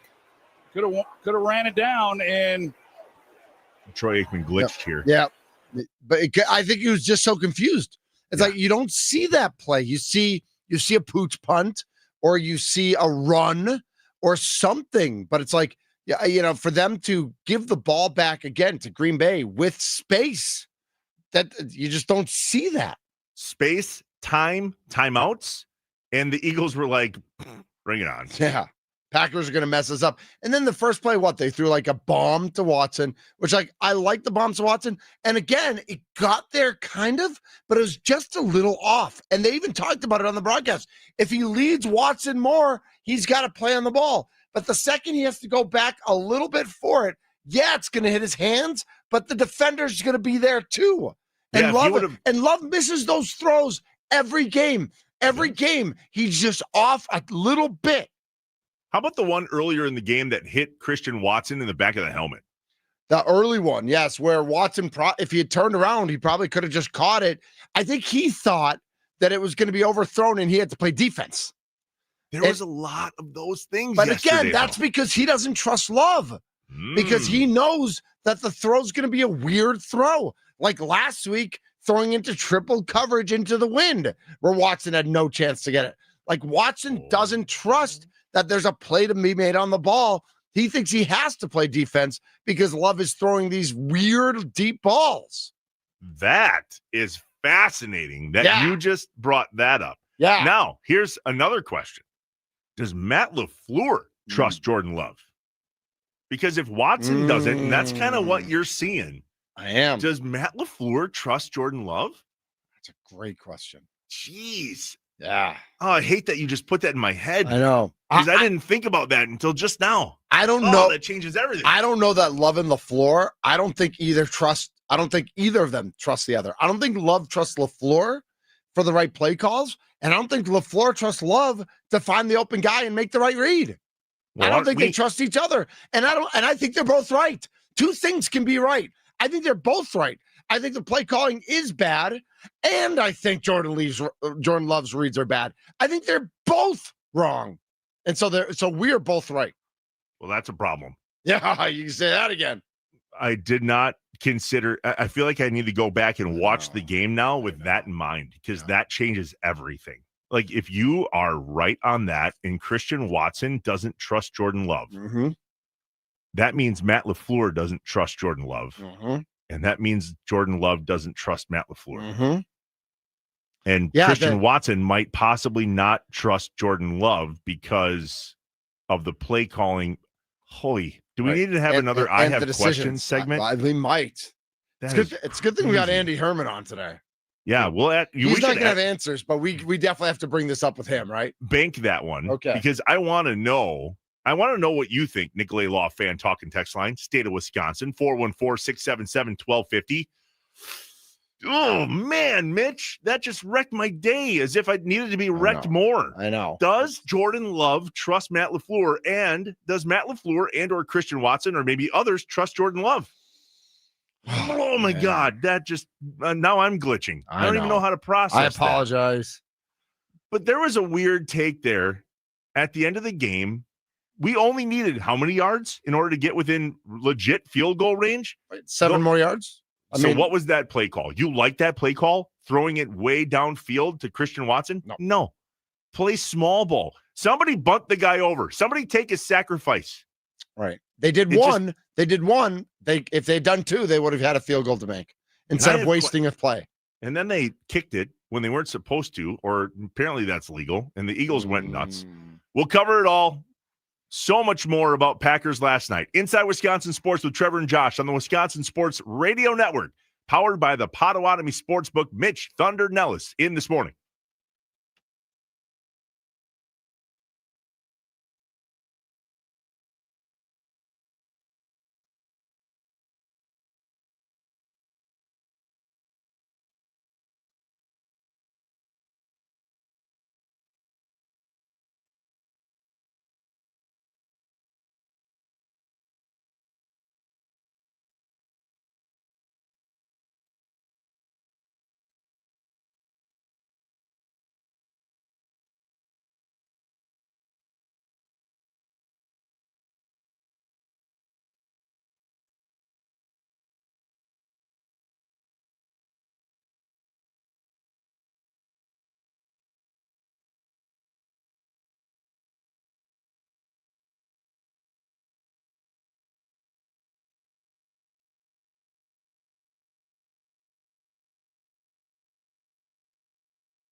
Hurts airs it out. A.J. Brown. It is broken up. And the play made by Valentine. And now, because they went for it, there's 27 seconds left, but there's life for Green Bay. They've got good field position, and they don't need much to get McManus into field goal range. No, I don't know. I don't know what the thinking was here. You stopped the clock. Could have ran it down, and what, Troy? And it just makes no sense to me. The Eagles are dumb. The Packers are dumb. Everybody's dumb. Well, that was dumb on the Eagles' side. And yet, somehow, the Packers couldn't capitalize. That's the whole point. And that's what I want to talk about in this segment. Let's review that last possession of the game that the Packers had. Good morning, Wisconsin. Inside Wisconsin Sports is on your radio with Trevor and Josh. Mitch Thunder Nellis in for Josh this morning. We are reviewing all of the things that you would expect us to after a night like last night in a 10-7 loss. Eagles, Packers. The Wisconsin Sports Radio Network, powered by the Potawatomi Sportsbook. Let's go to the phones real quick. The Nicolay Law Fan Talk and Text line, 414-677-1250. We appreciate you hanging on over the break. Good morning. Yep, Rick in Waukesha. Rick, you are on Inside Wisconsin Sports. What do you got for us? Hey, I know we like to beat up the coach and beat up the quarterback and everything, but, I think the real issue is the offensive line. Our offensive line couldn't stop an old lady with a shopping cart. Rick, you are so spot on. Rod Sheed, Turnstile, Walker needs to go. Well, and Tom needs to go. Whoever told Jenkins that he could play center. Well, did you ever see Jenkins call anything on the defensive line where anybody's going to be coming through or anything? No. He's more concerned about, hiking the ball. That's about it. Our offensive line is terrible. Rick, they stink. Rick, you're absolutely right. Thanks for the call. Rick brings up a great point. We've talked about that throughout the show today. Is that we it's easy to pile on Love and LaFleur, but the offensive line, which was really good last year, goes through some changes. They let John Ryan go, and John Ryan graded really poorly.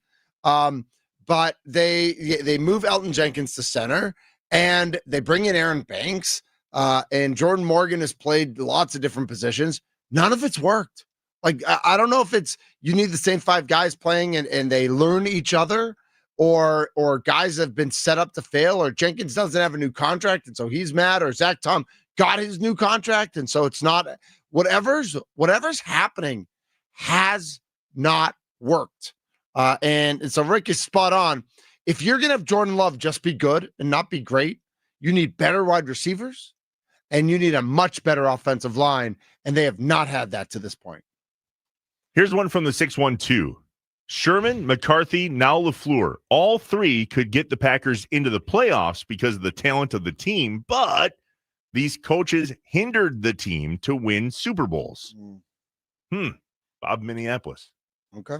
I mean, one of them did win a Super Bowl for what it's worth, but I understand what he's saying. All right, so I want to break down this last possession of the Packers real quick. We played it there at the top. Yep. Our thanks to Joe Buck and Troy Aikman-ish on ESPN Monday Night Football for the call there on what was a gutsy call by the Philadelphia Eagles to go for it on fourth down and essentially put the game away or give the Packers a chance. Gutsy's one word for it, Trevor. Idiotic is another one. Dumb, yeah. Dumb. That dumb. It's a dumb because you give the ball to the Packers first and 10 at their own 36.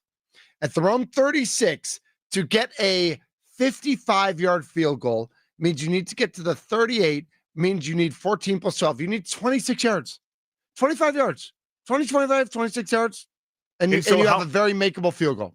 31 seconds left? Is that what I heard? 27 seconds left. Okay. 27 seconds left. So not far. So maybe we go back to dink and dunk football, which is what some of the teams have forced us to play this season, right? We need two 12-yard plays. That's it. 2 12-yard plays. Or 27 seconds. In Matt LaFleur's mind, 1 25-yard play to Christian Watson. Here's what that sounded like.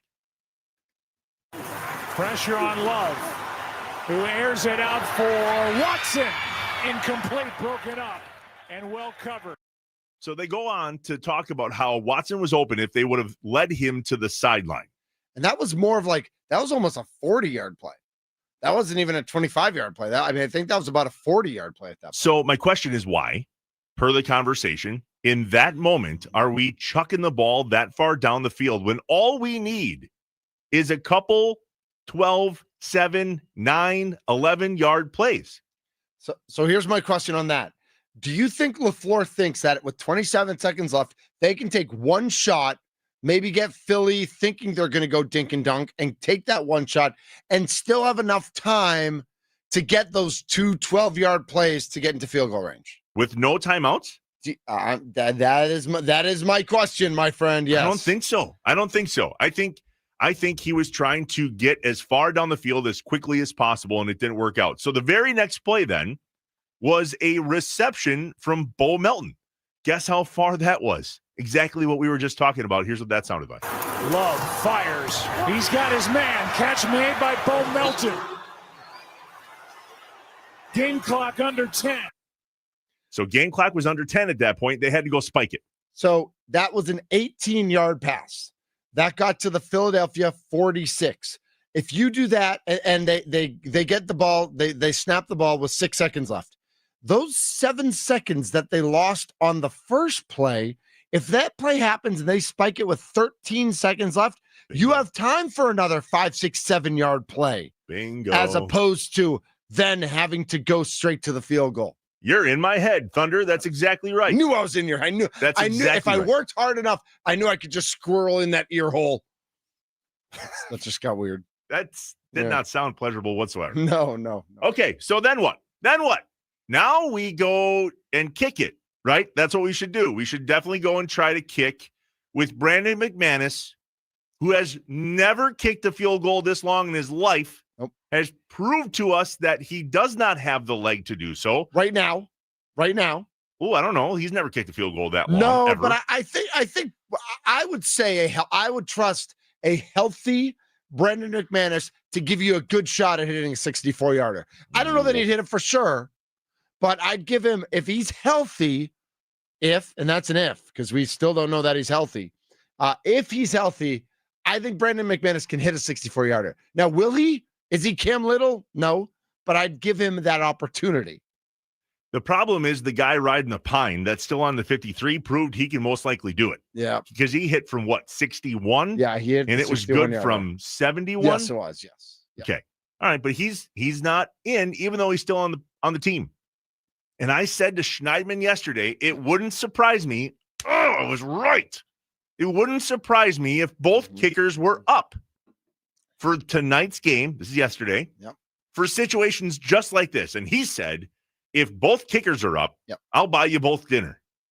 He was right. He doesn't owe you dinner. Somehow I was right because that was the position right there. All right, so we're going to kick it. All right, here's what happened next. Yeah, and Joe, to your point, it's not a foul. The referee usually, after he stops the play, will go in to prevent that type of kick from happening. But he took advantage of the opportunity. It's legal. And it was short. Yeah. What's not a foul? Oh, we kicked it after they called a timeout. Right. Which I think actually is a foul. It's that. No, that was actually not. So whoever is ESPN, no. Thunder, that audio that we just played wasn't Aikman. It wasn't Joe. Yeah. It was whoever was there. It the ref? Yeah, it was whoever ESPN has come in. That if the refs aren't going to run in and block it, yeah. It is what it is. Yeah. Now, Philadelphia clearly didn't know that. They were mad. I'd like to think Green Bay did. Were they going out there? Either way. Now, if you watch the game, if you were up this late last night, you saw Brandon McManus talking to Whelan in the moment and said, hey, come on. Yeah, snap the ball. Come on, snap the Even ball. after Lewis, he was like, snap the ball. He knew the pointing. rule. He was like, come on.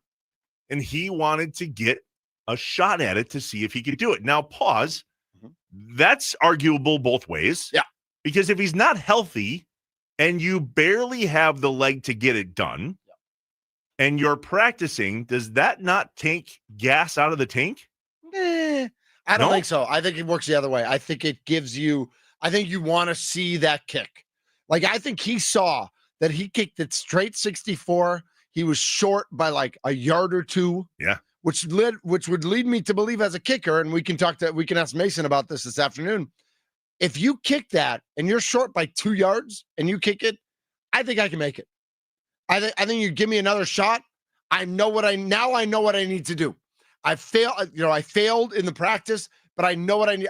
Listen, if he missed it, if the wind took it and he missed by 10 yards, or what happened on that final kick happened in the practice kick, maybe then he goes back and say, listen, it's too windy, or I don't have the boot for it tonight, or whatever. But I think after seeing that kick, if I'm Brendan McManus, I'm like, 2 more yards? I just nailed it. I got this. Done. All right. Yeah, I got it. So why then did we run the offense back out there? Because this was the next play. Well, Listen to this. And I have another comment about this play as well. Listen to this play. That's the short side of the field. You can take something quick. And it's thrown out of bounds. 2 seconds remain. And what does Matt LaFleur want to do? He was way out of bounds, Thunder. Yeah. That wasn't even close to extending. Right.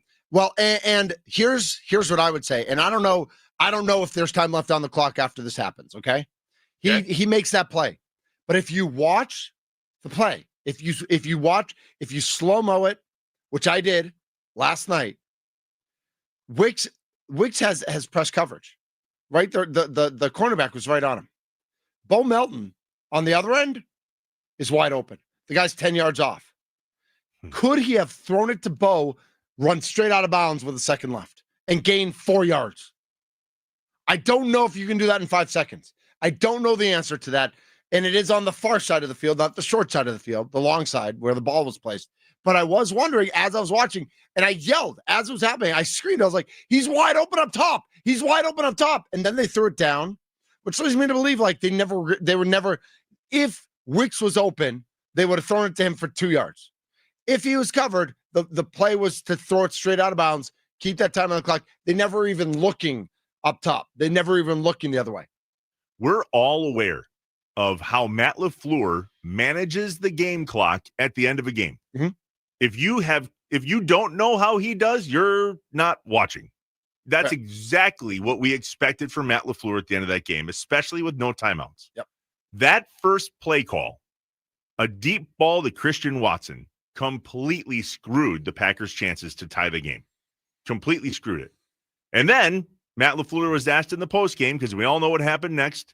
It was Shankopotamus. Bad snap, bad kick. Yeah, that was not even close. He never had a chance. I thought it was blocked. Nope, sure not. Just completely shanked. Yeah. Shanked. Well, it was shanked because it was a bad snap. It was a bad snap, and Whelan it was too close to him. So I think if we asked Mason this, I think McManus had to get his right leg out a little too far. Mm-hmm. And so that caused him to bring it all the way back. For those golfers, when you're set up, if you're too far back, you're going to pull it. And he just pulled it because the ball wasn't where it was supposed to be, because it was panic time. Again, by running that play. It right there. That's it right there. Mm-hmm. It was panic time. Yep. That is the Matt LaFleur way of managing the clock at the end of the game, or even at the end of a half. It is panic time. And if there is something that any of us can try to put on Matt LaFleur that would help the Packers win, or at least have better chances, it's that. Mm-hmm. I mean, take the play calling out of it, even though I think that play call is dumb to Christian Watson. But take the play calling out of it for a second. That right there, that game management comes up yet again at the end of last night's game. Yep. Yeah. And the comments are still coming in on the Nicolay Law Talking text line. Some about that, it being a defensive game. 414 says, the Jacobs screen where he turns inside instead of outside, that was a huge miss by Jacobs, where he had 20 yards in front of him to run. So let's stop with the LaFleur and play calls after every loss, especially this game. They execute and it's a different outcome. And I think that's right. That is something but we're talking about that too.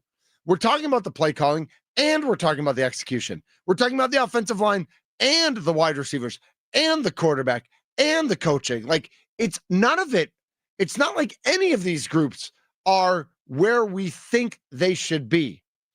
And I hate to think about Trevor revising expectations. I hate to think about maybe this team isn't as good as we thought it was. I think this defense is as good as we thought it was. I think the secondary is not very good at all, but it is okay because of how good the front four, sometimes the front seven. Quay Walker had his moments. We were talking about it last night. You're like, Quay's on one, and Quay had huge plays, but he also misses some plays here and there, which there he's was always that one done. game. There was that one play early on where we had them stuck on third down, and early. Jalen Hurts was running wild. I mean, Micah Parsons was right behind him. Yep. And Quay Walker gives up a first down on that very play. But besides that, he had a good game. Yeah. But offensively, like, it's all a miss. It's all a miss. And I don't know if it's coaching.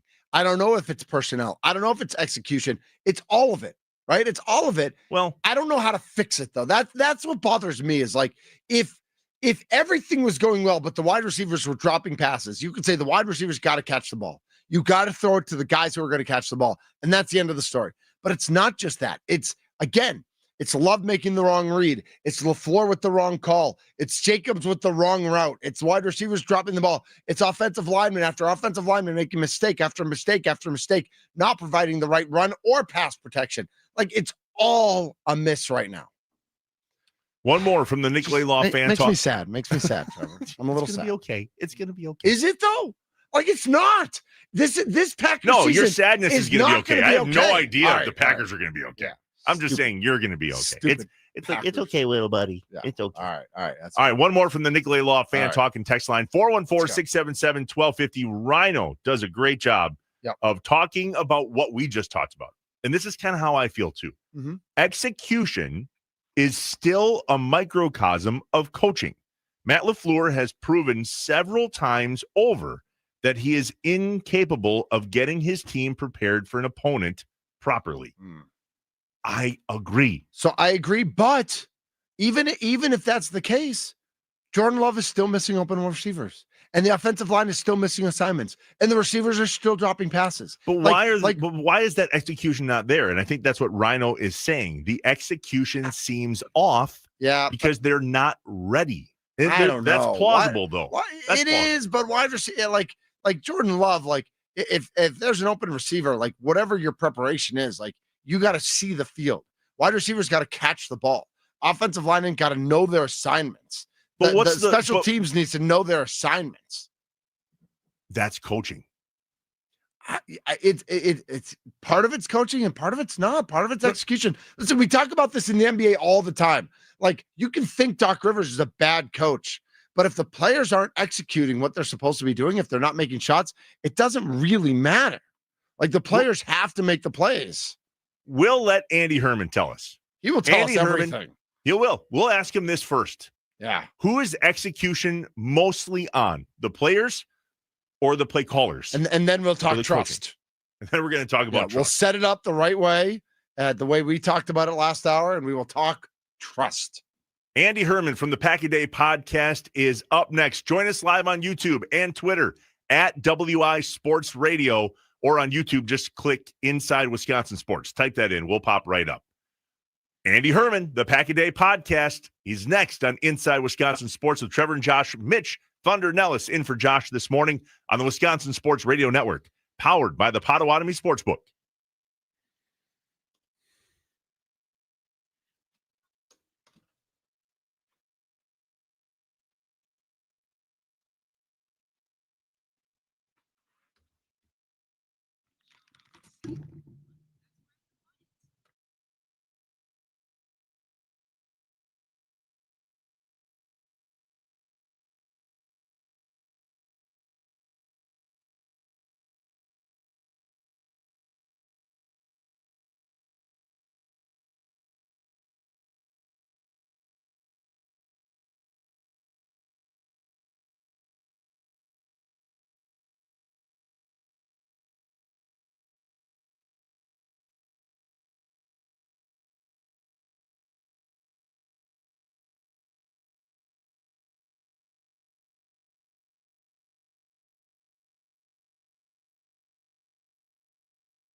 mean, this was something to celebrate last night, right? I John mean, Cena? Hey, I mean, some people haven't watched it yet because they were watching the Packers game. Oh, so let's not. Ixnay No on the spoilers. Inase. Got it. No Oilers spade. Sorry. Yes. But we, you know, this is the good stuff. It's a good intro for our guy Andy Herman from the Pack a Day podcast. He too is a fan of the WWE, just like us. Inside Wisconsin Sports with Trevor and Josh. Mitch Thunder Nellis in this morning. Hi, Andy. And so too is Andy Herman. First off, buddy, have you slept?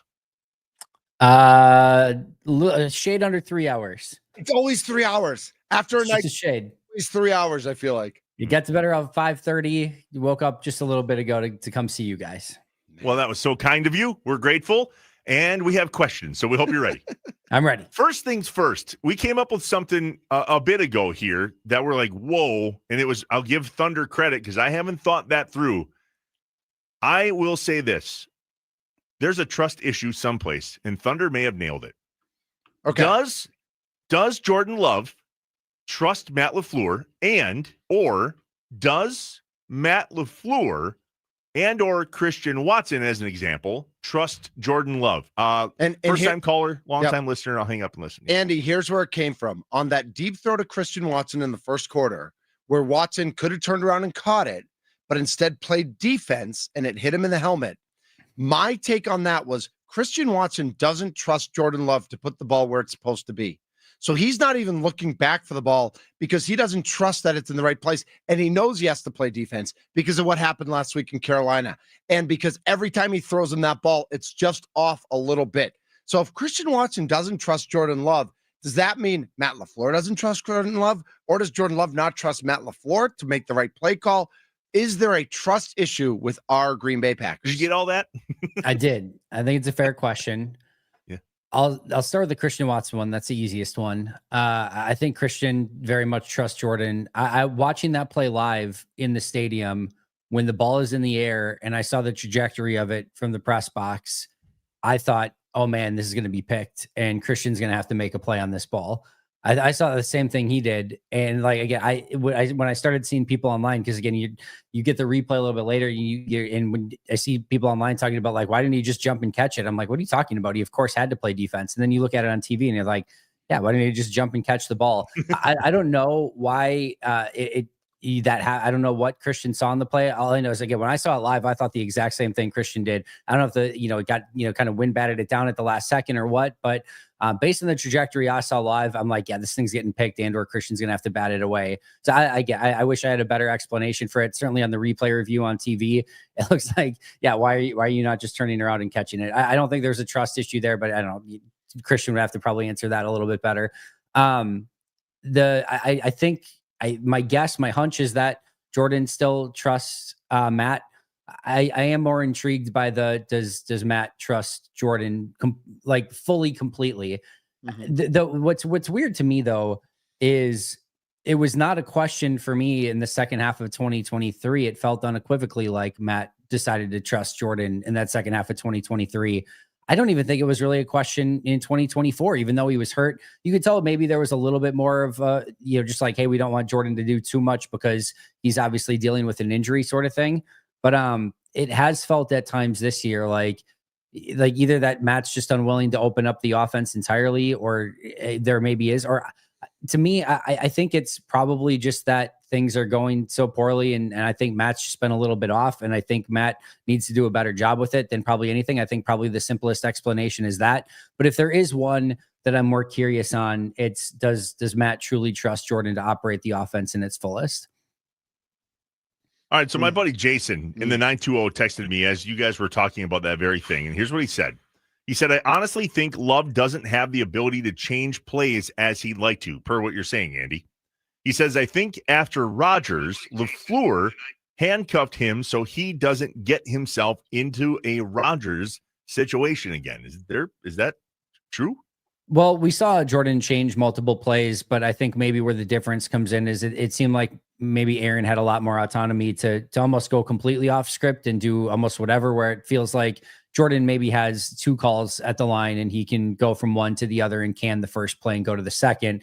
Certainly Jordan has some of the ability within the the run solution plays where you can either run it or throw it to the outside. He is certainly, again, has the ability to can out of one play and go to another. Again, my guess is usually from a run to a pass or a pass to a run.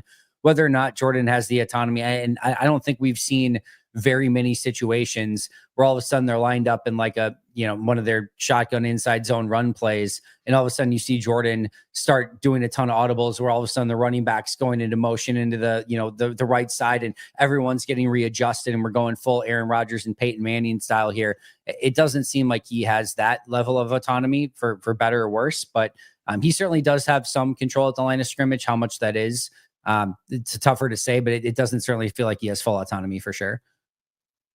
Thunder, there was also a question about execution. You got this one.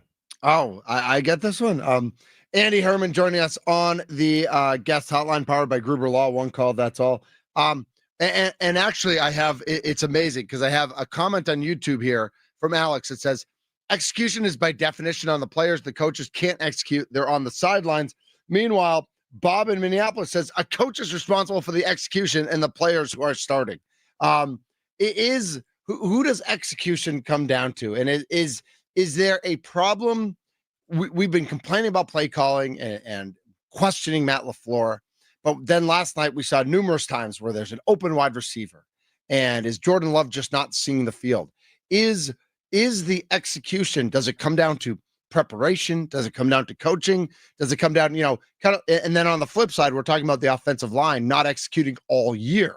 Like, is that coaching, or is that do you see execution more on the players or on the coaching staff? Well, first of all, I'd be remiss not to bring up the famous quote by Buccaneers coach John McKay, where he was asked about his team's execution, and he said, "I'm in favor of it." And so that's one of my favorite execution quotes from a coach of all time. So I'd be remiss to say that, not to say that, I should say. But to me, I'll say this, and I think this is the easiest way to kind of talk about it. Everything was off last night, from the team's preparation to the team's execution out on the field to the play design, the game plan, and how you were actually calling plays within the game. It would be such a, there's so much gray area there to just point at one thing and be like, yep, that's the thing, would probably be, kind of a fool's errand at this point. To me, it starts obviously with the level of preparation. You can start with the offensive, kind of play calling in the first half, or so for example, their last 7 first halves, 3 points, 13 points, 10 points, 6 points, 7 points, 6 points, 0 points, 45 points in their first halves over the last 7 games, less than 7 points per game. In the last 4, they've scored 19 total points in the first half, fewer than 20 points in total. So fewer than 5 points per game in the first half over the last 4 games. As Warren Sharp sort of pointed out, the Packers are number 30th in scores per drive on opening drives and number 26th in points per drive on opening drives in the NFL. So their initial game plan to go down and attack teams, their scripted plays, what they're game planning for, has not worked at all on offense. And that's on their opening drive. And we've seen that again throughout the first half. It's really not until second halves either, until like they have to have it, or, until they're down or they start just getting a little bit more rhythm, that we start this, seeing this team wake up a little bit more. So to me, this is your game planning. It's execution on the field. If you want to still ask me what the 1A issue on this team is overall, it is by far and away offensive line play. And we can criticize all of the preparation, and we can criticize all of the play calling all we want. And there's plenty to criticize with both. If you cannot block up front, all of the preparation and all of the play calling and all the play design goes out the window really, really quick. When Josh Jacobs gets the ball over 20 times and he's averaging less than 3.5 yards per carry, the running backs are averaging less than 3.5 yards per carry on over 20 carries, and Jordan Love is pressured on 40.5% of his dropbacks. And on those dropbacks where he's pressured, Jordan Love goes 3 for 12 for 21 yards, 3 sacks and a fumble. Everything else doesn't matter. So to me, yes, a lack of preparation, a lack of attention to detail, a lack of execution, all of it's there. But everyone sort of needs to look internally and say, hey, we have to be better, or this is not going to get us anywhere. And this is going to continue to happen even against the Giants this week in New York. Can we return Aaron Banks to the Niners? Can we just say buyer's remorse and just give him back and figure out the offensive line some other way? Fortunately, there's only a 20-day return policy, and the Packers have exhausted their return policy on that one. So Nate Hobbs and Aaron Banks, unfortunately, will remain either unfortunately will remain Packers the remainder of this year. So I'm super optimistic, shocking to everybody I know. At the end of the Brewers season, I was wildly optimistic, even though they looked terrible going into the playoffs. Nothing to see here. For weeks now, I have been on these very airwaves saying, we're 5-2-1, or we're this, or we're that, or we're okay. I don't know if we're okay. And although it's not an apples to apples comparison, it sure feels like there's a team in there someplace that can get it done, but for some reason, we can't find them right now. Is the talent the problem if we had to pick and choose? Or is it the coaching that's the problem? It's a great question. We've seen this team be talented enough to beat a team like the Lions in week 1. We've seen them put up, I know that's a really bad defense, but we've seen them put 40 points up against the Dallas Cowboys. We've seen them even in 3 losses put up 10 points, 13 points, 16 points in those 3 losses.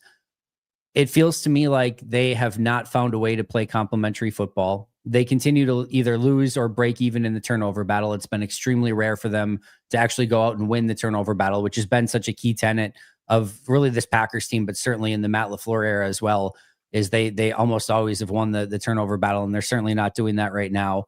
I do think, again, if you're looking at where there's talent deficiencies, I think there's 2 real potentially catastrophic areas. If you have talent deficiencies on the offensive line and you have talent deficiencies at corner, that's going to potentially bite you in some really big moments. And I think we've seen that for Green Bay so far. So I think it's fair to question a little bit of that as well. At the same token, I would say, this team was a top 10 defense last year, and it was Keyshawn Nixon and Carrington Valentine primarily at corner, and they found ways to make that work.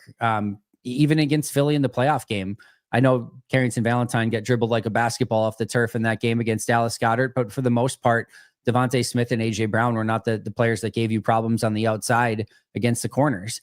And I would also argue that I've seen Rasheed Walker, Elton Jenkins, Aaron Banks, albeit with the 49ers, Sean Ryan, Zach Tom, all play far better football than they have played so far this season. I think Zach's primarily due to injury.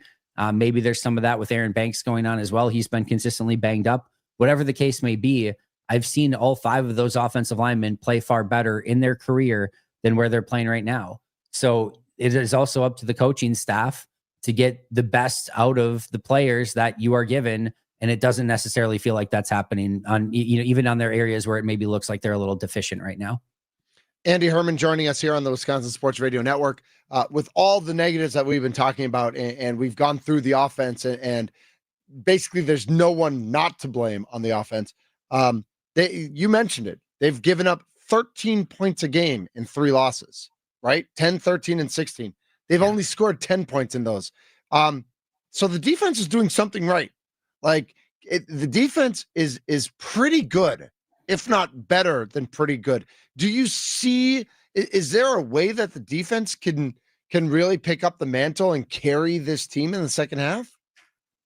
I mean, I think they certainly tried to do that yesterday. I think they certainly tried to do that against Cleveland. I think they tried to do that and really get same thing against Carolina. I think the defense stood in and did everything they could to keep Green Bay in that game. The thing about yesterday, and you can go to the other 2 games, Carolina and Cleveland as well, but what's really hard in the NFL defensively, it's one thing to hold another opponent down to 10 points or fewer when your offense is generating points. Maybe you've put up 28 points and the other team gets predictable on offense and you can just pin your ears back and attack and you know exactly what's coming. It's a totally different thing when the other team has run pass option and you don't know what's coming at any given moment. And especially yesterday, when you've got a Saquon Barkley, and I know he hasn't exactly been the same this year, that line hasn't maybe been the same. Lane Johnson goes on this one, but you're constantly afraid of what Saquon Barkley is going to do, whether he's having a great game or not. You're just constantly afraid of that guy can break one at any moment. So for this defense to hold the other team down to 10 points and get a turnover in this game, and keep them in check as best you can, to me, the defense job done, job accomplished. Now, the other thing I will say is, offense puts up 40 points in a game and you can't figure out a way to win that one either. So I also think there's been some complementary football issues. I also am not positive where if the offense put up 28 points in this game? Do I feel maybe that maybe the Eagles would have been more aggressive and would the Packers defense have been able to stop them when needed, like when they needed it? And again, I'm not going to nitpick the Packers defense, but they've got a 3rd and 12 opportunity to get off the field to get the Packers the ball back. And then Philadelphia is going a little bit up, up tempo aggressive, and they throw the open pass and they complete it. Maybe this defense, doesn't have the same performance if the offense is scoring a lot of points and the Eagles are more pressured to put up points. I don't know. But when it's been the need to play complementary football and this team just pick up consistent wins against, even whether it's teams against Cleveland or, Carolina, or again, this week against Philly, just as a team, they haven't been able to do that. But to me, the defense in those 3 games has done everything they could to get those 3 wins. Andy, duty calls. We got to run and you got to get back to bed. I feel like let's just, everybody look here into that little Men in Black thing, just you won't read pink and it'll all go away, right? That's how this works. At Andy Herman NFL, the Pack a Day podcast. We appreciate you getting up for us, man. And especially after a night like that. Yeah, and we all know that John Cena had a night last night, but I'm wondering, at what point did you just want to turn on the Kyle Kuzma game and just focus on Kuzma? Oh, I had the box score up. I was Nice. tempted to have the game up, but I definitely had the box score up the entire time. I couldn't have a Bucs loss and a Packers loss, so thankfully the Bucs pulled it out for us. One of us came through. Yeah, absolutely. Andy, thank you so much for jumping on. Appreciate you guys. Have a good one. Talk to you Friday, buddy. Andy Herman on the Wisconsin Sports Radio Network guest hotline, powered by Gruber Law. One call, that's all. One more segment, and usually it's called What's Up Wisconsin, but not today. We have some things to say about veterans here in Wisconsin that deserve some time today. And thank you, veterans, right? Absolutely. Thank you, veterans. We'll do that next. Stay here inside Wisconsin Sports with Trevor and Josh. Mitch Thunder Nellis in this morning for Josh on the Wisconsin Sports Radio Network, powered by the Potawatomi Sportsbook.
Welcome back, Wisconsin. Inside Wisconsin Sports with Trevor and Josh. Mitch Thunder Nellis in for Josh this morning on the Wisconsin Sports Radio Network. Happy Veterans Day to every veteran that has served. Yeah, I think that's the easiest way to say it. I was doing a little research today. Armistice Day was originated November 11th, 1919, the first anniversary of the end of the First World War. It became a national holiday in 1938, and then in 1954, President Dwight D. Eisenhower signed legislation changing the name to Veterans Day to honor all American veterans. It honors all those who have served, those living and those who have passed. It's just like, knowing me, I'm a weenie. Like, I'm not. I like to think that if I had to pick up a weapon and defend my home or my land or my country, I could do it. I think I probably could, but I've never had to. Like, I've never. That hasn't been my path in life. But I know that it is many people's paths in lives, in their lives. My dad was in the military. My stepbrother, an Army Ranger. And I just think it's in this time of division and anger and I'm right and you're wrong, and I'm going to go to my mountain, I'm going to yell as loud as I can, and I'm not going to listen to anyone else, and I'm going to go in an echo chamber and all those sorts of things. It's a day like today that I really believe that regardless of what you think is going on in this country, in this world, on this planet, in this universe, that there are those that we honor, there are those that we say thank you to. And at the end of the day, the freedoms that we enjoy are there because ordinary men and women have decided to put themselves in extraordinary positions. And so to all our veterans listening throughout the state of Wisconsin, throughout the United States, those of you abroad who are listening, and I know that we have coming up next on 9 to noon, Brandon Snide was one of those guys who was listening from other parts of the world years ago to sports radio in Wisconsin and was a fan. And so I thank all veterans and everyone who has helped me, where I get to enjoy the liberties that I enjoy today. Veterans Day is to honor all who served. Honor in this case, Mitch, is a verb. Mm-hmm. Yes. To honor. Yep. Absolutely. To say thank you and to regard with great respect. I have a lot of people in my life that are veterans. Mm-hmm. And there's a lot of those veterans that served overseas. Mm-hmm. And there are a lot of veterans listening to this right now that are struggling with the things that happened over there. This past weekend, there was an event here in Northeast Wisconsin where I live from HUA. HUA is helping out our American heroes. Wow. It was the 13th annual Veteran Suicide Awareness March. Yep. This year, they marched 17.6 miles, which represents the number of veterans who lose their life to suicide every day. Yep. Yeah. So it's too today, many. Please know, if you're a veteran, we honor you. We hold you in an extremely high regard with great respect. Yep. Please believe that. Yep. That's my message today. Please believe that. I have a number of close friends that were a part of that walk. That is a moving thing. And that walk is to keep veterans with us so that we can continue to honor you the way you deserve. Exactly. So happy Veterans Day to literally everyone that has served. We honor you today and every day. Please know that. Yes, we see you, and and thank you. And that's an important thing. And I know that on the Mason Crosby show today, I'm not going to be on it, but Tommy and Mason have, I believe, 3 veterans who are going to be joining. Nate Boyer's joining, the head coach of Air Force Academy's joining, and then I think there's another veteran that they have through our friends at Verizon who have a special veterans program as well. And so I think, and again, so thank you. And it's I'm glad that we can provide the distraction of sports. Like that's what I was just going to say that. That's what we're here for. And it sucks that the Packers lost. Totally. Like it is the worst. It's nothing like what people face in true day-to-day violence and situations in defending our country. But we're here to talk sports, and the Bucks won and the Packers lost. And now are we on to the Giants? Like, do we turn the page? Do we have another day of like, bleh? I don't know what to say about it, but I know that at some point we'll move on to the Giants. Yeah. I don't know that we turn the page yet, but we definitely keep a finger in the book. Mm-hmm. Like we're going to, unfortunately, possibly need to reference some things from this weekend, because can you imagine going in the Giants? This is a game I don't we want to should imagine. absolutely go, hey, fear not. Yeah. We're okay. We'll see. Way to get through it today, Wisconsin. We appreciate all of the texts, the calls, the comments, the concerns, the highs and the lows. Welcome to being a Wisconsin sports fan. That's just the way it is. We're all in this together. Yeah, I need a nap. Yeah. That was tough. All right, Wisconsin, we'll move on. We'll try to get to all of the other things the rest of the week that involve hopefully winnings. More winnings, please. And a shout out to our guy, Caleb Durbin, for not winning NL Rookie of the Year. But man, what a season finishing third. he had. It's a great year.